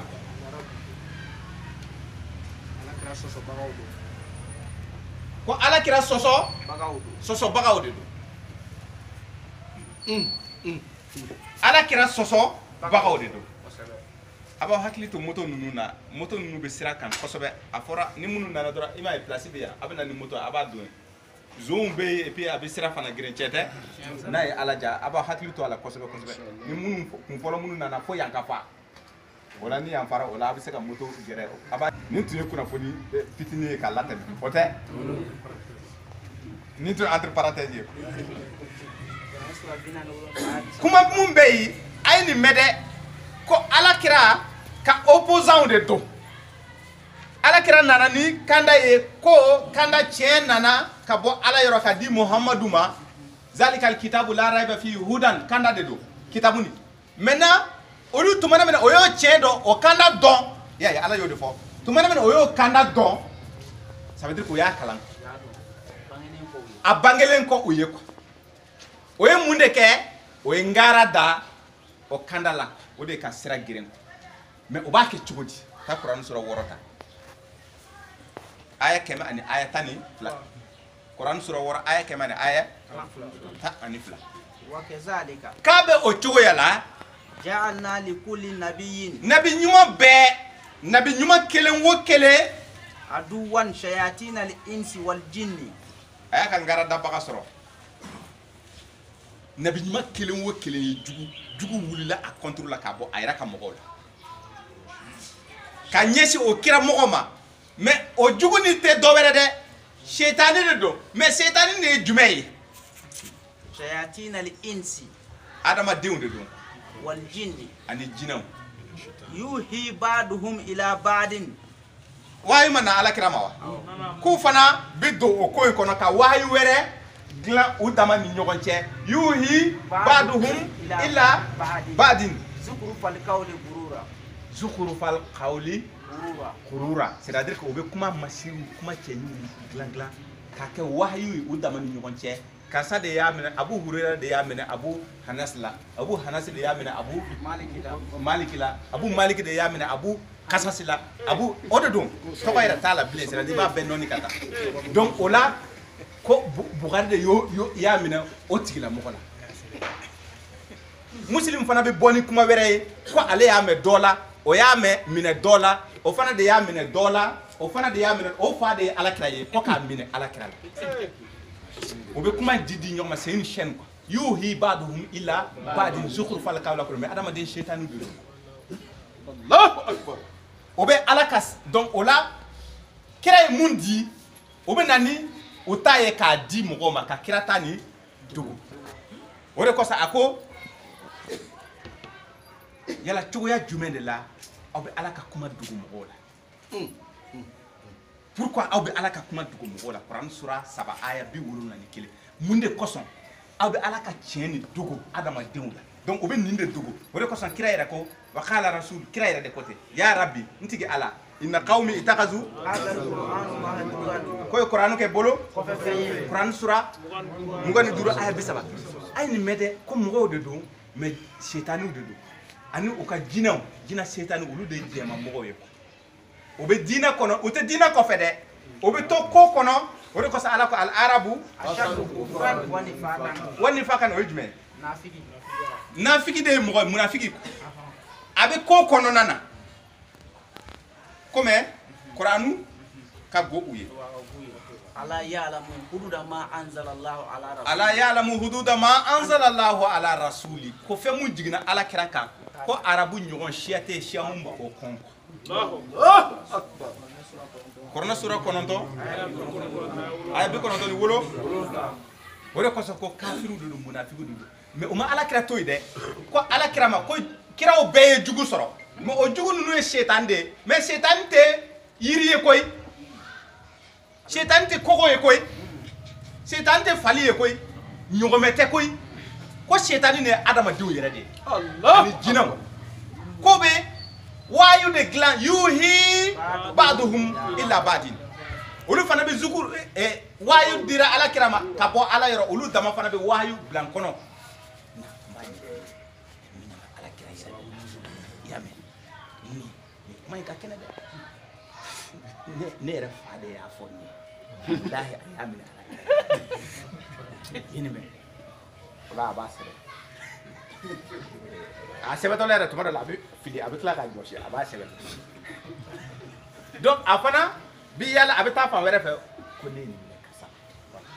bɛnna mɔgɔ de don dɛ a fa a mɔkɛ ni ala kira tun bɛ sigi sɛn kelen o tun bɛ yiri kelen o tun bɛ sigi yiri kelen ka baro kɛ donc o bɛ kuma nin dilan dilan o cogoya de la quoi dogo ni dogo la o de ye wahayi ye yuhi ba'duhum ila ba'din ka di ɲɔgɔn ma maintenant ala kira bɛ kuma ala ka kuma na yɔrɔ o yɔrɔ olu fana bɛ na n'u ta ye k'a contraire kɛ ala ko summa atimu siyama ilal n'a ye sun don a b'a dafa fo su la Kuran sura 2 aya 187 olu ko non ko ni tile binna dɔrɔn a teliya parce que ala kira yɛrɛ de ko ten ko don dɔ k'u to kɛlɛyɔrɔ la u tun bɛ sun na ko tile binna ko dɔw tun bɛ seliji t'a la o tora munumunu la ko kira kuma n'u fɛ ko ni tile binna a b'aw teliya de ka sun tigɛ yani seytaani ka sun tigɛ aw ɲɛ bon seytaani yɛrɛ bɛ sun wa donc ni e ye nin mɛn effectivement e ma kalan a bɛ k'i kɔnɔ ko sɛbɛ kuma de don ah yɔrɔ i fana bɛna teliya k'i ka sun tigɛ dɛ mais jɔn ye nin fɔ i ye karamɔgɔba dɔ de ye nin fɔ i ye o bon a ye kuma nin bɔ min a ye kuma nin minɛ dɔ de la o fana de y'a minɛ dɔ la parce que aya tɛ k'a sɔrɔ aya bɛ yen min ko k'i k'a kɛ sufɛ mais a banna o aya la ayi kuma nin ye tiɲɛ ye koyi a gɛlɛyara kosɛbɛ dɛ a ye nin mɛn dɛ ala ko a kana seli gundo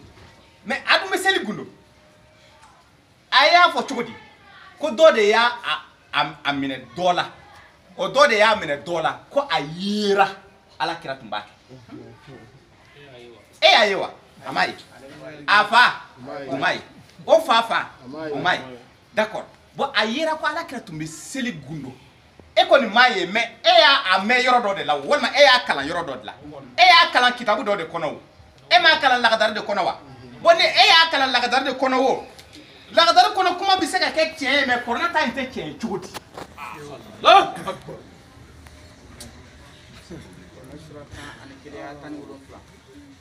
ay ni mede balaw kuma belebele baw de filɛ nin ye tan ko bon karamɔgɔ ninnu de nin di mɔgɔ ma ka ala ka sira ni girin comme Muhamad Lamine ma a kana dusuma kasi o kɔrɔ a k'u to yen quoi o ka limaniya bɛ da de la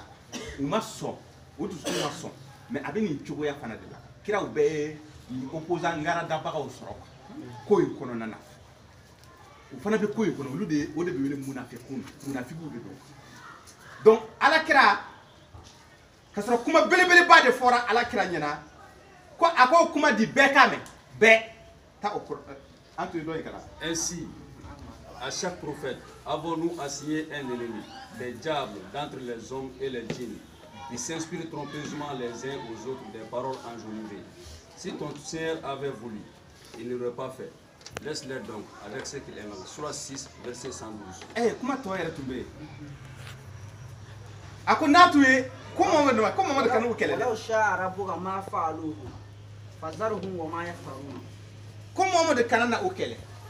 parce que a tun y'o a dɔw yɛrɛ dɔn ka ban k'a fɔ ko in yɛrɛ man di o bɛ yen k'a kana o kɛlɛ a ye nin bɛɛ kuma belebeleba de filɛ nin ye yan aw delila ka mɛn karamɔgɔba ninnu da ko don dɔ la kira nana sɔrɔ dɔw bɛ ka a ka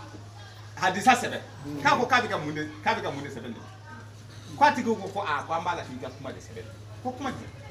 ko a ko i bɛ baro mun fɔ a ye ko a effacer a jɔsi o ma fɔ wa k'a k'a jɔsi ko pourquoi a k'a jɔsi k'a ko ale bɛ siran mɔgɔw kana na o borokan ta ka kɔrɔna to yen ale bɛ siran cogo di kira bɛ se k'o fɔ cogo di k'ale bɛ siran kira bɛ mun fɔ n ko kira de bɛ ka diinɛ ɲɛfɔ n'a ye mun fɔ o ye tiɲɛ ye o ale bɛ se ka siran tuguni k'a fɔ k'a bɛ mun fɔ donc ça veut dire kira yɛrɛ tɛ ka tiɲɛ fɔ la u ka fɔ la ni y'u ka kuma ye c'est pour que k'i ka u ka kuma quoi ni si t'es intelligent i b'a faamu k'a fɔ tiɲɛ tɛ a ye nin mɛn dɛ a sɛbɛnnen b'a kɔnɔ ko wala Ahmad kibaruya ko wala Ahmad de don Ahmad volume fɔlɔ a ye nin mɛn dɛ ko nin kuma nin a sɛbɛnnen bɛ yen le prophète a dit n'écrivez rien de moi excepté le Coran. Ahmad volume 1 page 171 Sahih Muslim. Man sahala no ta bora Sahih Muslim yɛrɛ ay me de Ozal nyama e kan ni a sɛbɛn ni kamisen kojugu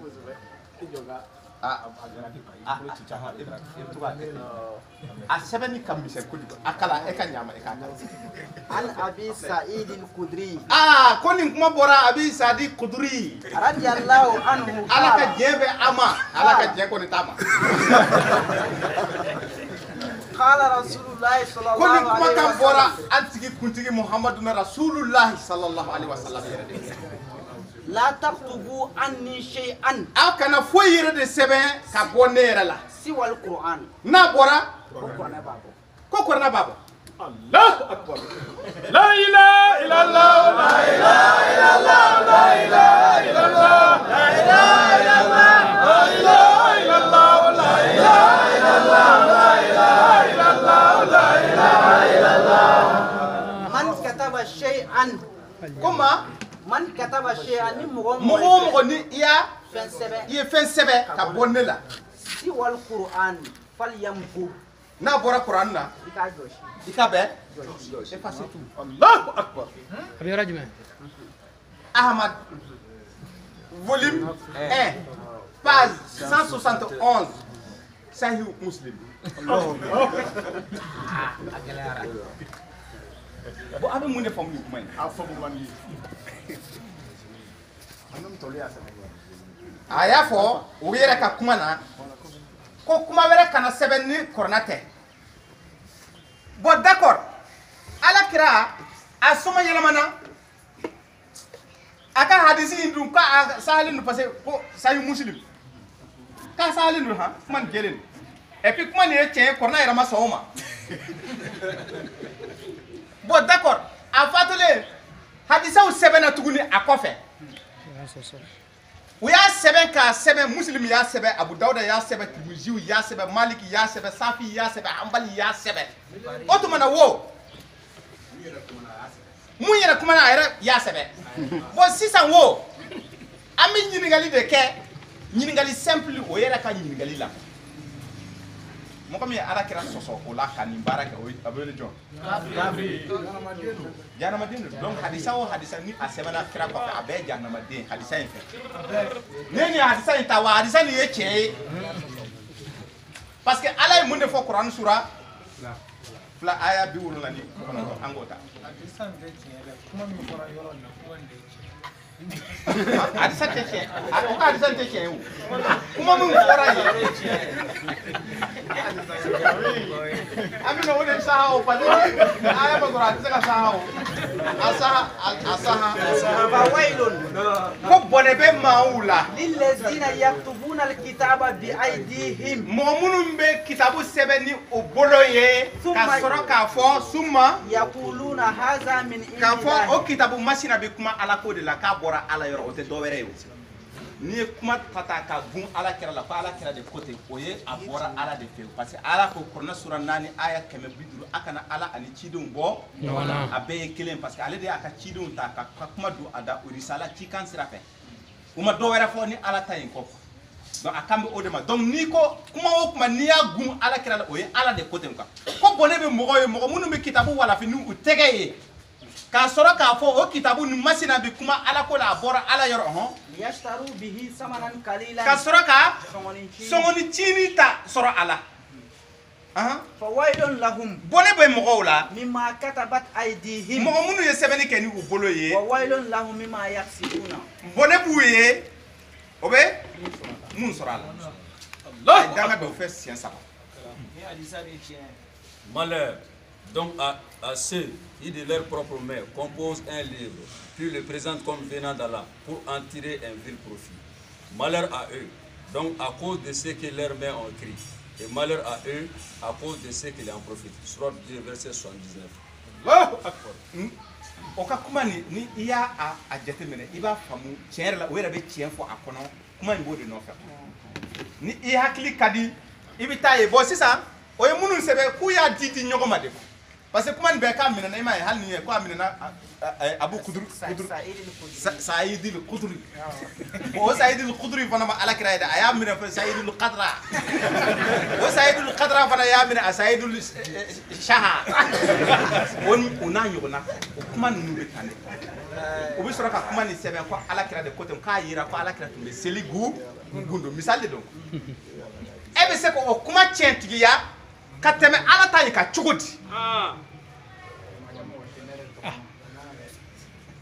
k'a sɔrɔ a dun fɔra aw yɛrɛ ko ten ko mɔgɔ min ye sɛbɛnni kɛ bɔnɛ b'a ye ko a fɔra ko ala kira ko k'a bɛɛ jɔsi ka bɔ yen donc ala kira ye fɛn mun interdit aw tilara ka segin a kan o ye ngara da la c'est une voilà o ye ngara da la mais kuma dɔ dira ala kira ma k'a k'a fɔ bɛɛ ye a bɛna o mɔgɔw de fɔ i ye ko nin ko in tun bɛ yen nin tɛ bi ko ye dɛ a bɛna karamɔgɔba ninnu bɛɛ ye a bɛ bange sisan sisan kuran sura 2 suratul kuranɛ sura 3 suratul ali imran aya 60 aya 4 kumaba dɔ bɛ yen ko muhamadu k'a fɔ yamaro kan de don dɛ ya ahlal kitabi aw minnu kɛra kitabu dunkew ye anw ye jɔn ye nin t'an bolo wa an ye kitabu dunkew ye tawratigiw tɛ yen wa injilitigiw tɛ yen wa bon ko ta'alaw ila kalimatin sawa'i bainana wa bainakum aina an jɛlen don kumakan kelen pewu mun ma aina aw ani anw donc ça veut dire que tila ye fila ye minnu tun ye kitabu sɔrɔ ka kɔn u bɛ yen tawratatigiw ani linjilatigiw ani anw yɛrɛ ko anw fana ye kitabu sɔrɔ wa kira yɛrɛ de ko ten ko aw ani anw aw bɛɛ an bɛɛ ka na kumakan kelen pewu ma kumakan nin ye kumakan jumɛn de ala na'budu ila Allah a ka ala kelen pewu bato an ka jɛ ka ala kelen pewu bato o kɔrɔ n'a fɔra ka bato o ye jumɛn ye an bɛ sun mun kɛ la nin ye mun ye an bɛ ka ala ka kumakan de la waliya donc an bɛ ka ala de bato kɔ ala ala ko kanga sun ambe sun seli te teme anna tienta wa ambe ka seli mun kela ni eta an sona ala ka kuma kan de ma ni amba ala ka bara ni ke o de ala batuli donc kan be ka je aw ani aw munu kera kitabu tigiw ye an be munu kera kitabu tigiw aw ani aw an be ka je kuma kan kelen pew ma o kuma kan juma aka ala kelen pew bato parce que muna kuma yimbe tuba ala wala nushrika bihi shay'an akana fla foi wera fara alaka akana foi wera fara alaka wala yatakiza ba'duna ba'dan arbaban min dunillahi ma fle mbadew ni kutubani e tiɲɛ an bɛ ka baro mun boli bi ni ye tiɲɛ ye kunu an bɛ mun fɔ tiɲɛ de don sini an bɛna mun fɔ tiɲɛ de don parce que an bɛ sura ni aya de fɔ tan kɔrɔna sura 7 aya 64 ko kira k'a fɔ aw kana mɔgɔ dɔw ta aw cɛ la ka dɔw ta dɔw aw la ka olu kɛ ala ye ni ala place la k'aw kana kɛ Allahu akbar. mais kuma nin bɛ faamu cogo di ala ko kanga ale kelen pew bato ko mamadu ko o kunnafoni di bɛɛ ma kanga na fɛn wɛrɛ fara ala kan mais fɛn wɛrɛ farali ala kan jo tɛ quoi a ko pourtant adamadenw de don k'aw kana mɔgɔ adamadenw ta aw la ka olu kɛ alaw ye ne ala place la mais mamadu ma ko n'u y'o kɛ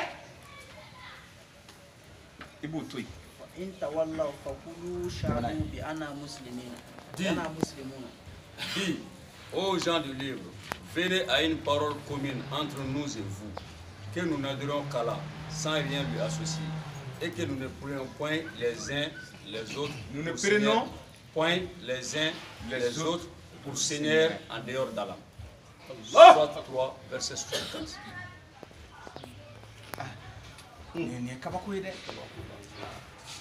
mais kuma jumɛn de bɛ se ka faamu nin na ala filɛ ka kangarida kɛ ko ala kira k'a fɔ mɔgɔw ye u kana na mɔgɔ wɛrɛw ta k'o kɛ ala ye ale ala place la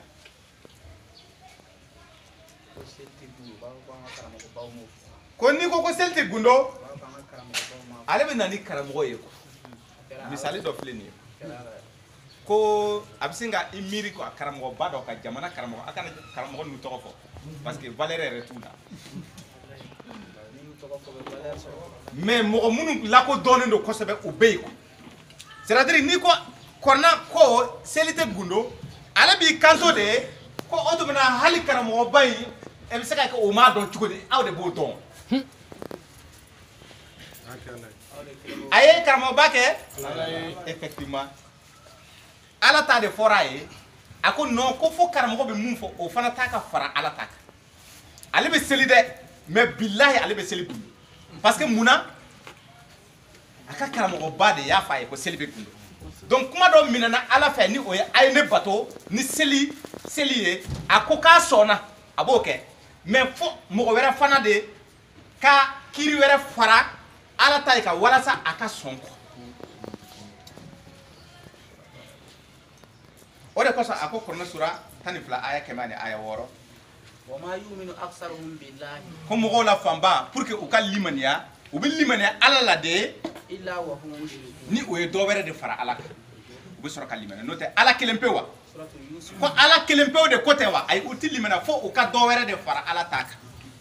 o tɛ ala ye ɲininkali kɛ kɔrɔnɛ sura 42 aya 21 cɔ balo a nin kuma ye kabako ye a ye taa wa aya ta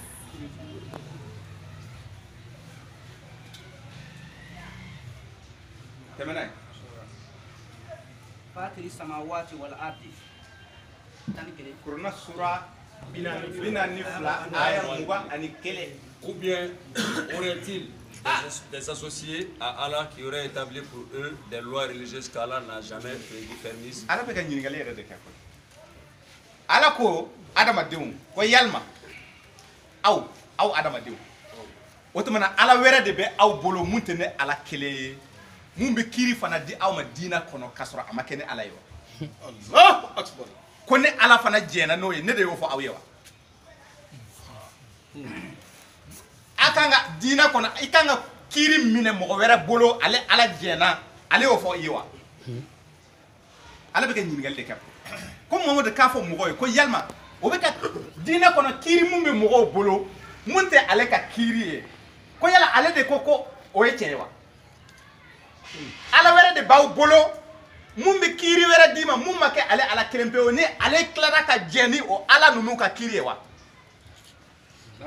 a ko bilayi ko ale ye wagati fɔ k'a bila n'o tɛ ale tun b'a bɔ a ma. Or, si l'arrêt décisif n'avait pas été prononcé, ale bɛ adamadenw halaki de. il aurait été tranché en cɛ ala muɲunen don dɛ et pourtant cɛ ko i bɛ ka digi ala la dɛ a fɔra k'a kana mɔgɔ wɛrɛw ta ka kɛ ala ye ala place la mais o mɔgɔw ye jɔn ye taa kuranɛ sura 9 ta. am lahum shuraka shara'u lahum min ad-din ma lam ya'zan bihi Allah ولولا كلمة الفصل لقضي بينهم وإن الظالمين لهم عذاب أليم. k'ale tun bɛ ɲagata di ale tun bɛ adamadenw ɲaga bɔnɛ jigi adamadenw kan walayi. taa tawba ta 32 32 31 i b'o ta fɔlɔ 31. Ils ont pris leur rabbin. kuma mun fɔra u ye yen fɛ Kuranɛ sura 3 aya 64 ay ala kelen pewu bɔtɔ aw kana mɔgɔ dɔw ta aw la k'u kɛ ngalaw ye ne ala place la ne ala tɛ jɛn n'a ye ko nka Leur moine ainsi ko o que y'u le ka Christ. rabeyinu olu ye jɔn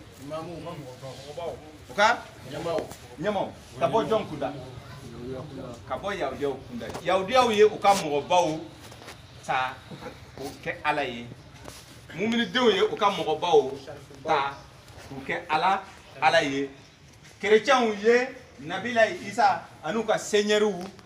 papu ninnu ta k'u kɛ ngalaw ye a bɛ k'o de fɔ i ye. Ils ont pris leur rabbin et leur moine, ainsi que le Christ, fils de Marie, comme Seigneur en dehors d'Allah, alors qu'on leur a commandé que d'adorer un Dieu unique. K'a sɔrɔ ne tun y'a fɔ kira k'a fɔ aw ye aw ka ala kelen pewu de bato aw ka ne kelen pewu de labato ne tun ye nin fɔ Kuranɛ sura 3 aya 64 ne tun ye kangari da a kana dɔ wɛrɛ ta mɔgɔ wɛrɛw ta k'a kɛ ala ye ne ala place la a ye ne kelen pewu bato ne tun ye nin kuma don kira da k'a k'a fɔ mɔgɔw ye ko nka Kuranɛ tɛmɛna ye اتخذوا أحبارهم ورهبانهم أربابا من دون الله. ko nka o y'u ka mɔgɔbaw ta k'u kɛ ngalaw ye ne ala place la. وما المسيح ابن مريم وما أمروا إلا ليعبدوه إلها واحدا. ala kɔfɛ o ye ninnu ta rabɛnw ye u ka mɔgɔbaw kɛ alaw ye muminidenw ye u ka waliyu ni u ka seku u y'u kɛ u ka ngalaw ye nasaraw ye u ka nabila isa ani mariyama ani papu ani paul saint paul ninnu u y'u kɛ alaw ye donc ka ala to yen cogo di donc sisan kiiri ala e ka kiiri dɛ an t'a minɛ i bolo an t'a minɛ i bolo cogo di e bɛ o ye Kuranɛ sura 62 aya 5 juma ko an ye مثل الذين حملوا التوراة ثم لم يحملوها ko Tawrata dira mɔgɔ minnu ma ni u ma Tawrata bila pratique la كمثل الحمار k'u ka misali kɛra fali misali ye يحمل الأسفار. fali mun donnen don kitabu barikama na mais est ce que fali bɛ Kuranɛ valeur dɔn wa fali bɛ Tawrata valeur dɔn wa n'i y'a fa a kɔ la ale kɔni bɛ a n'a kulo fara ni a bɛ a kunkolo ni kɛ ten a bɛ tagama n'a sɛgɛnna a bɛ boji a ko mɔgɔ minnu bɛ yen ni Tawrata dira u ma sɔn ka Tawrata bila ba la u ma sɔn ka Tawrata lawaleya k'u kɛra fali misali ye o ye yahudiyaw ye o tɛ wa donc ala kira yɛrɛ ye mun de fɔ a ka manto kun Kuranɛ sura 30 وقال رسول Kuranɛ sura 25 aya 30 suratul Furqan aya 30 ala kira yɛrɛ ye mun de fɔ a ka manto kun وقال رسول يا ربي kira yɛrɛ ka kuma de filɛ nin ye a ko ne tigi ala إن قومي اتخذوا هذا القرآن مهجورا. ko n ka manto ye alikuranɛ kɛ o fana u ma sɔn ka bila ba la u ma appliquer ni ko k'i bɛ Kuranɛ appliquer u bɛ wuli kasi la i da la wo u bɛ kɛ wulu ye ala yɛrɛ de ko u bɛ kɛ wulu de Korna sura wolomla aya keme biwulna ni woro biwulna ni duru biwulna ni woro ko be ke wulude uta idala ha obisa ka chukudi abisa ka fo chukudi ko selim fana be bangede ayo yemi abora awere bora mi ay kalanke mi joni aw kala hal maka hal madina hal saudia ni naga kan dama parce que kuma mun bala a tse ka bla pratique la kuma wɛrɛ de b'a bolo ka bɔ ala wɛrɛ fɛ mun tɛ ala ye mais o ala tɛ dɔwɛrɛ da adamadenw de y'a d'a ma yuhi ba'dhum ila ba'din zukrufal qawli kurura a ko kira ma ko o bɛ ka kuma mun dilan kana o kɛlɛ o to yen ni o ka fɛn ye o bɛ ka mun lalakan Korana sura wɔɔrɔ aya 100 aya 12 ko kira kana o kɛlɛ k'a ka o to yen ni o ka fɛn ye o bɛ ka mun lalakan ala kira ma deli ka mɔgɔ si kɛlɛ sera ma se cugu sera cugu amma ñingal labla ñingal sera wo alhamdulillah rabbil alamin ola antum yoro jume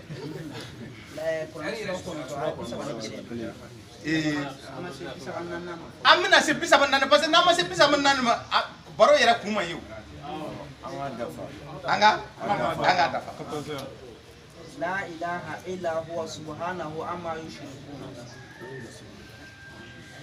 aya bisa bani nani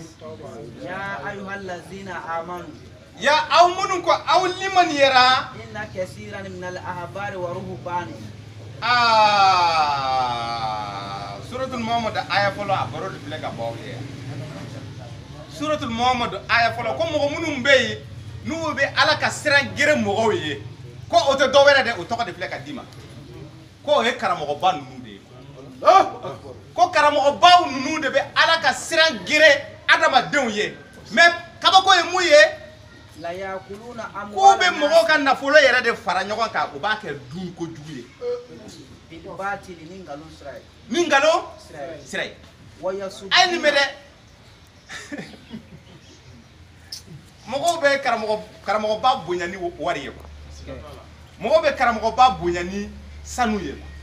mogo be karamɔgɔ baw bonya ni mobiliw ye quoi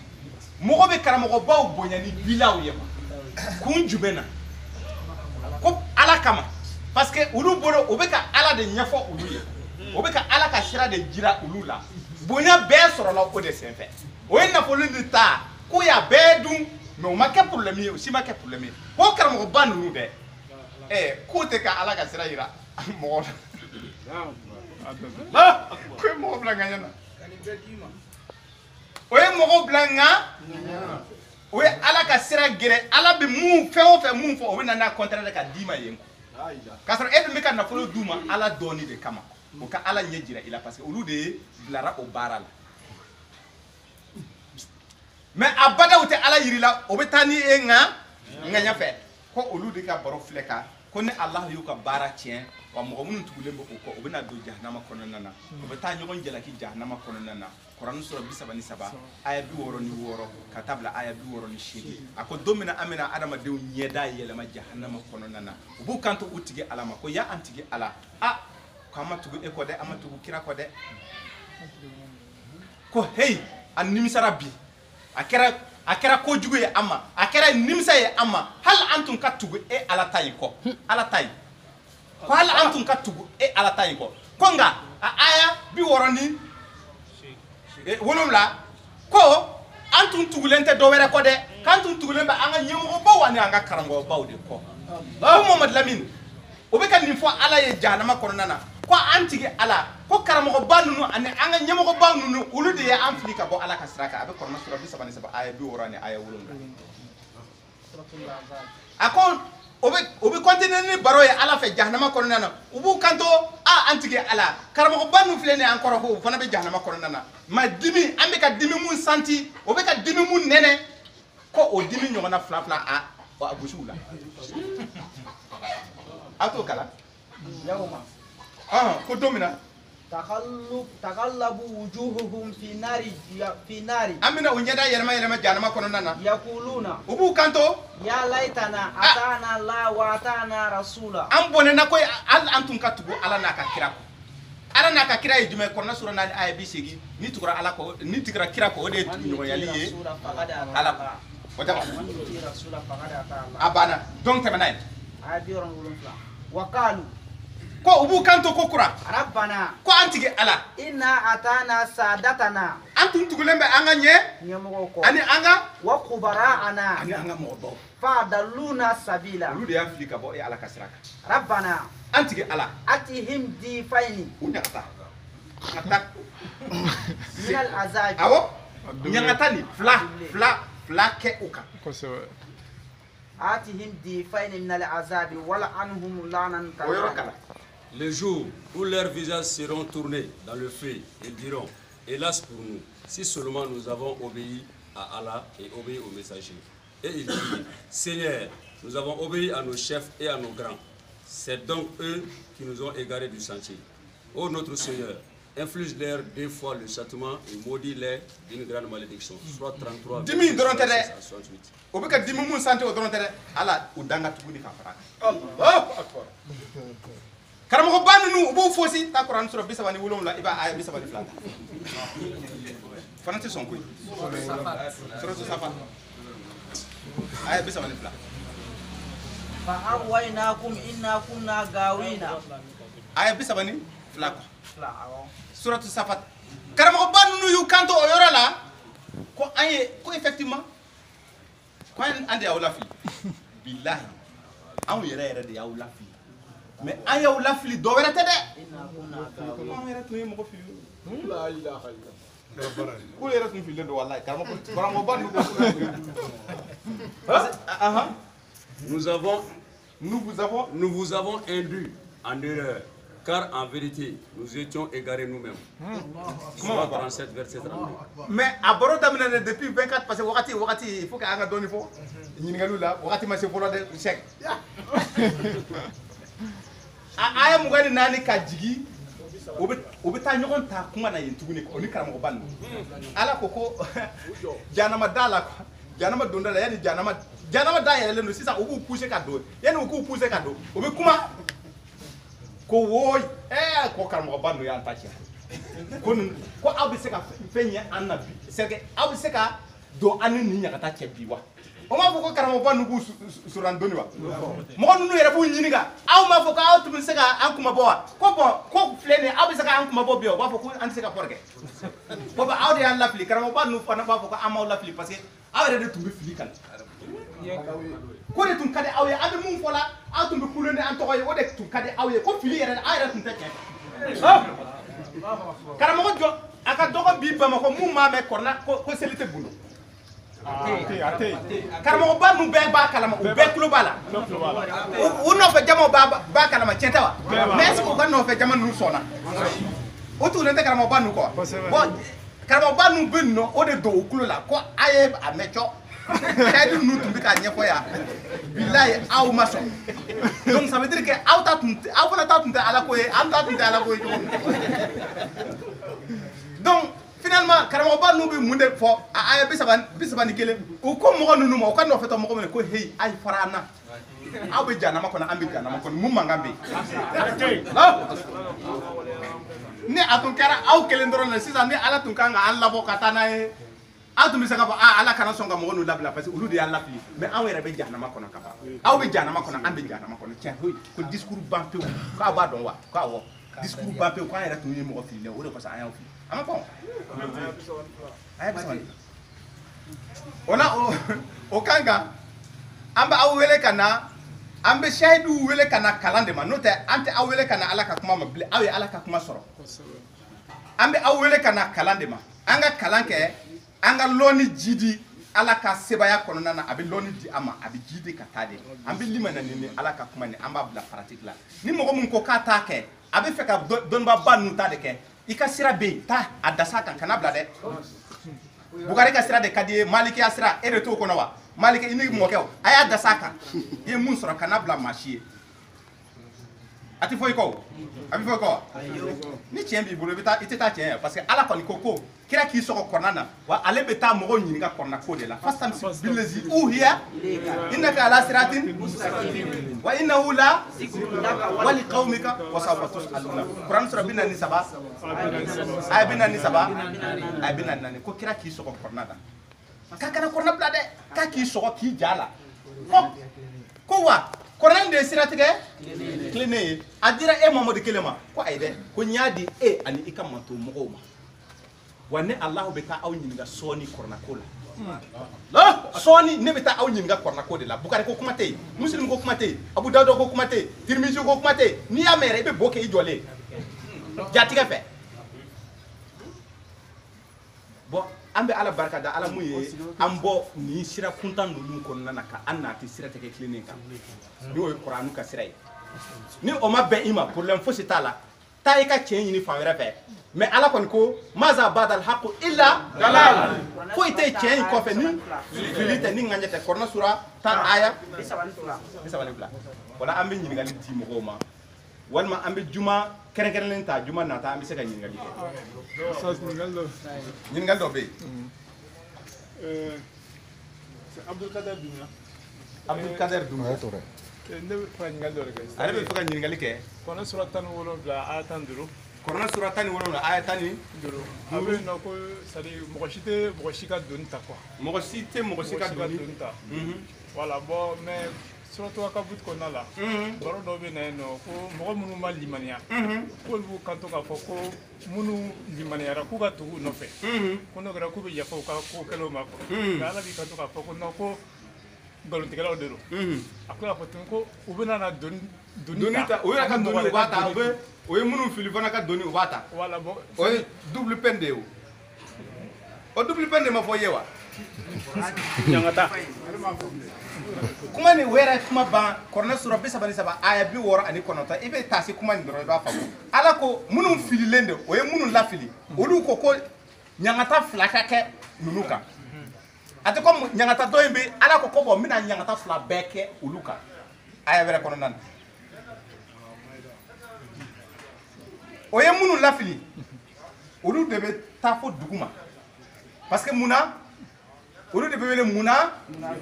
Kurani sura 4 aya 100 aya 45 de don ko ne bɛna munafiki ninnu bila fo duguma jahanamaw kɔnɔna na donc olu mɔgɔ minnu lafili olu b'u sanfɛ u b'u sen da o kan o y'o de fɔ k'olu b'a fɛ ka mɔgɔ ninnu de ye ɲagata gɛlɛ la mun ye 2 ye olu kan olu bɛ mun mɛn mun nɛnɛ nin ta ko 2 ka kɛ u la o 2 nin ye double o ye doni 2 de ye o t'a bɛ yen o ye mɔgɔ minnu k'a fɔ ko dɔ ninnu kuma bɔra u ma kuma bɔ dɛ o ye u lafili doni wɛrɛ fana de bɛ da o kan o lafilili doni o bɔ o fana ta mais ninnu fana tɛ kisi parce que o de fɔra i ye ghayril maghdubi alayhim wala dalin ye jɔn ye mɔgɔ fililen tɛ ko mɔgɔ dɔ de ye lafili o t'i kisi koyi ko karamɔgɔba de ne la o de o discours e m'o mɛn sisan est ce que Ala y'u kuma bɔ k'a fɔ ko vraiment tiɲɛ yɛrɛ la ne yɛrɛ y'a faamu k'a fɔ karamɔgɔba ninnu de y'aw lafili o la donc a ye taa arijɛnɛ kɔnɔ n bɛna karamɔgɔba ninnu kili ci a bɛ kɛ ten de a bɛ fɔ tan de hali kana se k'o kuma na a ko aw bɛɛ bɛ kɛ tasuma in kɔnɔna na aw bɛɛ mais u ka dimi tɛ kelen ye o de ye ɲagata 2 nin ye o de ye doni 2 ye doni 2 de bɛ da karamɔgɔba ninnu aw ka doni bɛ se ka kɛ cogo di kelen ye cogo di aw ka doni tɛ se ka kɛ kelen ye o mɔgɔw lafili doni de bɛ da o kan n'o tɛ jurumu doni ninnu c'est à dire que jurumu doni ninnu mɔgɔ si tɛ mɔgɔ si ta ta e ka jurumu dɔ kɛ ko a doni ka sigi mɔgɔ dɔ kan walima i ka ɲuman dɔ kɛ a nafakati ka se mɔgɔ dɔ ma a tɛ ten bɛɛ n'i ta mais ninnu olu ye mɔgɔ dɔw lafili o y'o baara mun kɛ o ye doni dɔ ye quoi ka fara o yɛrɛ ka jurumu doni o ye mɔgɔ minnu lafili o fana dɔrɔn o de kɔsɔn karamɔgɔ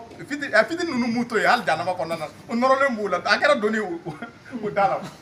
o taara yɔrɔ yɔrɔ ko aw de ko aw bɛ se k'an kisi ko aw de ko k'a bɛ se k'an ko cɛ a ye fara na sa ko aw de ko k'a bɛ se k'an kisi u tugulen bɛ ɲɔgɔn kɔ bon a laban mun de bɛna kɛ ɲagata in bɛna u bɔ ɲɔgɔn na parce que ninnu tun ye ɲɛmɔgɔ ninnu tun ye munafiki ye olu ye Ala ko in ɲɛdɔn ka ban o de bɛ wele munafiki Kurana sura 16 aya 25 ɲininkali wɛrɛ jumɛn bɛ yen an bɛ kuma di laɲini dɔ bɛ yen an bɛ kuma di a tɔgɔ ye Hamidu Jalo Hamidu nin ye siɲɛ fɔlɔ ye awɔ nin ye siɲɛ fɔlɔ ye parce que n ma deli ka e ye kunkolo ye nin ne bisimila abi Qur'an kono nyina surati ngo abi Qur'an kono nana me nyina surati ngo ka nyina na sura ko bolo mine kula donc ne donna ya kale donna ya ne mo bolo couragele ale mo bolo couragele men me fa ka nyingal ke o ko be chogodi ale be fa ka nyingal ke ko o ko be chogodi adun fole me ko nami seli ko ala anda chogodi kanga seli o chogodi ko ala ye ko ale adun fole me o ayen kono nana ko ala ya anda chogodi ko anga selita o be korna yoro jume abi Qur'an sura bisa banza ay bisa banza adayele kafle ala ya edan chogodi korna sura bisa ba 30 sura 30 verset 30 e kambe o aya de ma fitrata allah ilati fatara sale antemana ore to no ko nyingal ga fanga so no o te bolo mine ko kuma fiye so mo ale fe ga fo ni bolo mine kan yu na mai wala mai la ni bolo ko ai aka kuma na jallo ka kuma na ka semenen be ala ka kuma kono na ala yi dan chugo mina kika ala batote donc c'est ça ala yi dan chugo di ebolo wala sa aga sega ika boro di bolo fe kata e na ko baso ala ebolo ala yi dan chugo di ane da comme ça mais ne ma da étant comme ça ne ma na jia kono étant comme ça ne ma na jia kono étant comme ça ntege be mbulota ne ma na jia kono ne nana ka soro mbulo jigne no ta est-ce que e mana kunga ne e nana kunga ambe nana kunga aka fe mun fo importance ba de bala il faut que aka ni yoro ni abe hakili to la abe ka kuma belebele ba de fo ne ta ni fana family do ye abe family mun ka aka family ni fili atseka jati ina fo ko ate kien kan de akoko adama den dana chugomina ala yi ninde fo adama den dana chugomina maintenant si ça adama den dana chugomina ale bala ka définition de diko ale dana chugomina ale bala ko de nyefo mais abna famu ka fo ale ya famu chugomina e ka family abseka ke ne ka family to yi mais amba fe ka family do ale ko ale nana tande ale na chugodi fo ale bolo aya bolo jigide ta ko kale nana tande cente amada ko ale dana tande ale bolo ale dana tande e ka famele o de teba e nana ta ani dana ta kelente de wa e nana chogo mina ni yerete e nana ikunde ka itika jo ikunga kaseli e se ki jo itiki jo d'accord ni e yi clé e bolo e dana te e ma dante e dana ka bol la wadela Qur'an sura mumin de bo fiye Qur'an sura mugani saba ayatani nani ako aye lawa bla kata da yoro de la yoro mun la kanda lendo ni bole ko matrice muso ka de so kono nana kalawa ni yelama ka ke sogo kuruye ka koloni fasa choro ala de be ke ni fo ye ko ka bla sawra la muye ale ala ja o de dani Allahu akbar ka bla sawra la muye ale ala ja e bi ka sawra don ka bolla wala kono bara kono e bo don ita do amina yiri la ni ta do Allahu akbar kamo ke kamo jalo korna e kaba ko belebele bade ame kla ke ka aya tafsiri ye ani bolumine abi korna yoro jime ha ayera afleni e kan ile janye camera oui j'ai déjà vu ni e dana ka e bora jila ka ke e dan chugo de fleni anya shi camera wala andan chugo de fle an be dan chugo de fleni ala meten balmake an dana tande ani i bora chugo mina mo fiye de ni e dana chugo mina e bolo e kanga ala batuta e kanga ala batuta tande Allahu akbar i dana ki bolo courage de ma cité aba debe kono nana ka a jolendo ka dan ka jo ate tiente be kurulendo ka bolo do ayira kono wa sujudu position fana ye kuruli de abo fiye korna sura wolonda aya bisaba Allahu akbar muga ni kono to sak aya muga suratul arafi aya muga ani kono to ko aw bɛ sujudu binne ne ala y'aw dan cogo min na bon sisan ni ala ye dan cogo min e bolo sisan e bɔra i jɔlen don e bɛ se ka sujudu bi ala ye i jɔlen cogo min na e bɛ se ka sujudu bi ta wa ni e ye danni nin kɛ i jɔlen i tilennen de o de ye danni ye ala dun ko k'i ale ye dan cogo min i ka sujudu bi ale ye tɛ kurulen de b'a bi e bɛ taa i bɛ taa bin de la i b'i kuru de ka taa sujudu bi o de ye dan cogo ye o de ye dan cogo yɛrɛ ye dan cogo de ye kuruli ye adamaden bɛ dan de ka kuru o de ye dan cogo yɛrɛ de ye ni maa y'a f'i ye ko i tilennen de dan na i ye nkalon tigɛ i wololen de i b'i sama ka bɔ de wa i b'i sama ka bɔ kunkolo de fana hali kana se ka la n'i ko sen de don a bɛ opéré a tɛ ka bɔ o b'i yɛlɛma diyagoya wa n'i bɔra ka da tabali kan i bɛ tila k'i bolo minɛ denyɛrɛnin bɛɛ i se t'a la i b'i bolo minɛ mɔgɔ si t'a f'i ye k'i k'i bolo minɛ e b'o kun dɔn wa o kun bɛ Kurani sura 28 suratul kasasi aya 32 n'i y'a dayɛlɛ i bɛ taa kuma nin sɔrɔ yen a ko yala i ma Musa ka kibaruya sɔrɔ wa tuma ne bɛna aya 31 ne Alahu y'a yamaru k'a ka bolo bere mun tun b'a bolo k'a ka fili ka bɔ a yɛrɛ tɛgɛ kɔnɔ a y'a fili ka bɔ a yɛrɛ tɛgɛ kɔnɔ bere nin kɛra sa ye a ja tigɛra biw ala bɛ ka kuma fɛ a y'a ye Musa ja jɔlen tɛ a ko Musa i bolo don i kamaw kɔrɔ i k'i bolo kɛ k'i yɛrɛ seere adamaden dusukun bɛ yan de giw a ko i bolo kɛ k'i yɛrɛ seere kelen majigi de don dancogo façon dɔ de filɛ nin ye depuis ba kɔnɔbara kɔnɔna na a b'i basigi ni denyɛrɛnin wolola sisan n'i y'a wolo muso y'a wolo k'a bila tabali kan a b'a bolo minɛ parce que n'a m'a bolo minɛ il se sent pas en sécurité basigilen tɛ a tɛ mɔgɔ basigi n'a y'a kɛ ten dɔrɔn a ba tɛ sigi f'a k'a nati a disi kan karamɔgɔkɛ i bɛ taa nin vérifier han kɔrɔfɔ bɛ ka faamu pourquoi a b'a bolo minɛ a disi kan pourquoi a b'a kɛ denyɛrɛnin Musa de filɛ a baro de filɛ ka di Musa ma ko o de bɛ basigi di adamaden ma suratul kasasi Kurana sura 28 aya 32 Kurana sura 28 suratul kasasi aya 32 ko bolo ka don kama kɔrɔ k'i yɛrɛ disi kan k'a seere k'o bɛ basigi de di e ma Allahu akbar wa Musa ka baro kelen ni ala ko wal qad sarafna linnasi fi hadha alquran min kulli misali bɛɛ bɛ di ma Kurana kɔnɔna na Kurana sura 17 aya 89 ala tɛ maloya inna allaha la yastahi an yadriba masalan ma ba'udatan hal soso muso ɲɔgɔnna ale bɛ se ka kɛ misali Kurana sura 2 aya 26 walasa e ka fɛn dɔ faamu n balimakɛ Musa ka baro kelen na a ma fɔ ko Musa ka kɔ tuma na a bɛ ka kuma ala fɛ ko i ka samara bɔ a ma fɔ a ye suratu Taha Kurana sura aya 12 ko samara bɔ mɔgɔw tɛ samara bɔ ka seli a aya 22 a ko k'i bolo don i kama kɔrɔ i k'i bolo kɛ k'i yɛrɛ seere nin ye misali a bɛ ka tɛgɛ yɛrɛ de f'i ye han ko tɛgɛ don kama kɔrɔ ani suratul Rum ala y'i dan cogo min na e ka ala bato tɛ ala y'i dan cogo di ala ko k'ale ma jinɛ ani adamadenw dan fosi kama Kurana sura 51 aya ni bato in tɛ e dan cogo yɛrɛ e dan kun yɛrɛ de ye bato nin ye i danna walasa i ka ale ala bato bɔn i danna cogo min na dɛ bato nin kama i k'o kɛ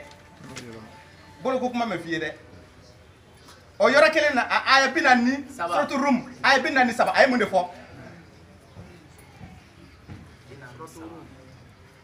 han suratul Rum aya 47 a ye mun de fɔ dirige tout ton être vers la religion ko i yɛrɛ kun bɛɛ ɲɛsin i tigi ala ka diinɛ ma e k'i yɛrɛ kun bɛɛ di fakin wajhaka lidinil qayyim diinɛ mun tilelen don donc e y'o kɛ i b'i jɔ i tile o de tɛ wa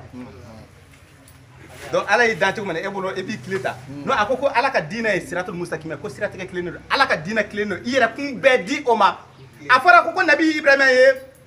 mɔgɔ tilennen de ye e bɛ mun de faamu o yɔrɔ la o kɔrɔ tɛ a jɔlen don koyi k'i tile o ko tɛ koyi ala y'a yamaru mun na k'a tun b'o kɛ kɔrɔfɔ bɛ ka faamu donc e ka bolo minɛ ani i ka bolo jigi ni e y'a faamu k'a fɔ bolo bɛ jigi Kurani sura 30 aya 30 k'a fɔ ko i fililen don o tɛ dɛ fana i y'a faamu tan de mais n'a fɔra k'i ko aya développé i tɛ se ko aya développé i tɛ se ka développer aya ni développer an b'a fɔ aya ni tafsiri a ye kuranɛ kɔnɔ tafsirul ayati billahi aya wɛrɛ nati ko o ɲɛfɔ an ye walasa an ka se k'a faamu parce que dani bɛ fɔ i ye fan wɛrɛ fɛ mun ni tilennenya tɛ ɲɔgɔn ye sira la i jɔ k'i tilen parce que i jɔ k'i tilen i ma dan ten i danna ka bɔ lawala k'i kuru k'i bila k'i bolo minɛ i bolo don i yɛrɛ kɔnɔ o de bɛ yen kɔrɔfɔ bɛ ka faamu i bɛ fɛ ka jidi i bɛ fɛ ka fɛn jumɛn de mɛn hali sisan i ye fɛn dɔ faamu wa i ye fɛn dɔ faamu a ko k'o bɛ fɔ exode kɔnɔna na chapitre 6 Verset 4. chapitre 4 verset 6 verset 7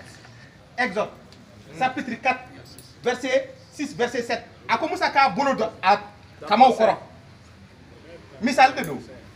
ni e ko ko o tɛ se ka seli ta an b'a fɔ bɔn pourquoi e bɛ samara bɔ e tɛ se ka samara bɔ bilen o e ko ko misali tɛ tali kɛ an b'a fɔ samara misali e y'o bɔ min e tun tɛ seli ni samara ye e y'o bɔ min samara ta ni e y'o bɔ min et puis e bɛ ka i bala aya sura 30 aya boloko kuma yɛrɛ ma fɔ i ye mais yen dun suratu rum boloko kuma bɛ f'i ye suratu kasasi aya 30 boloko tɛgɛ ko kuma yɛrɛ bɛ f'i ye suratul Toha kuranɛ sura 20 aya 22 boloko kuma yɛrɛ bɛ f'i ye bolo position a ma ban kɔrɔfɔ bɛ ka faamu wa kow bɛ yen dɛ i b'i bolo don i kama kɔrɔ ko de dancogo ye ni e bɛ dancogo de ɲinina dɛ mais ala ma dancogo ko kuma fosi yɛrɛ f'i ye a ko i danna kun mun kama ale ma jinɛ ani adamadenw dan fosi kama ni bato tɛ wa i danna cogo min na dɛ ala bato tɛ o ala bato tɛ i danna cogo min na ni e tun kan ka kɛ tilennen ye an b'a kɛ kurulen ye o de bɛ kuranɛ sura 7 aya 29 o de bɛ kuranɛ sura 23 suratul rum aya 14 ala ko k'a bɛ adamadenw dan ka bɔ ji la k'a bila forme la forme y'a ja i tɛ adamaden jɔlen ye ba kɔnɔ bara fo ka diɲɛ wuli a kurulen don k'a bolo minɛ wa n'an jɔra an bɛ an bolo don an kama kɔrɔ ka tila ka bɔ o la ka taa a y'an dan cogo min na an bɛ taa sujudu bi o cogoya la an ma kuru tuguni a fila bɛɛ sɔrɔla a la kɔrɔfɔ bɛ ka faamu wa ala ka hakili ɲuman d'a ma wagati ye o la laɲini wala laɲini an tun bɛna ɲinɛ laɲini kɔ jara karamɔgɔ jara laɲini dɔ tun bɛ ne bolo c'est à dire wagati tɛmɛna anw bɛ seli daminɛ midi 30 ka taa bila 14 heures la bon sisan an seginna an bɛ midi la ka taa bila o 14 heures 31 na donc musow yɛrɛ ka sɛgɛn kama ne tun bɛ fɛ au moins an ka heure respecté quoi au lieu de 14 heures pile an ka taa 13 heures 30 la quoi n'a ma ɲɛ an seginna ko ni laɲini de a ka laɲini ma minɛ La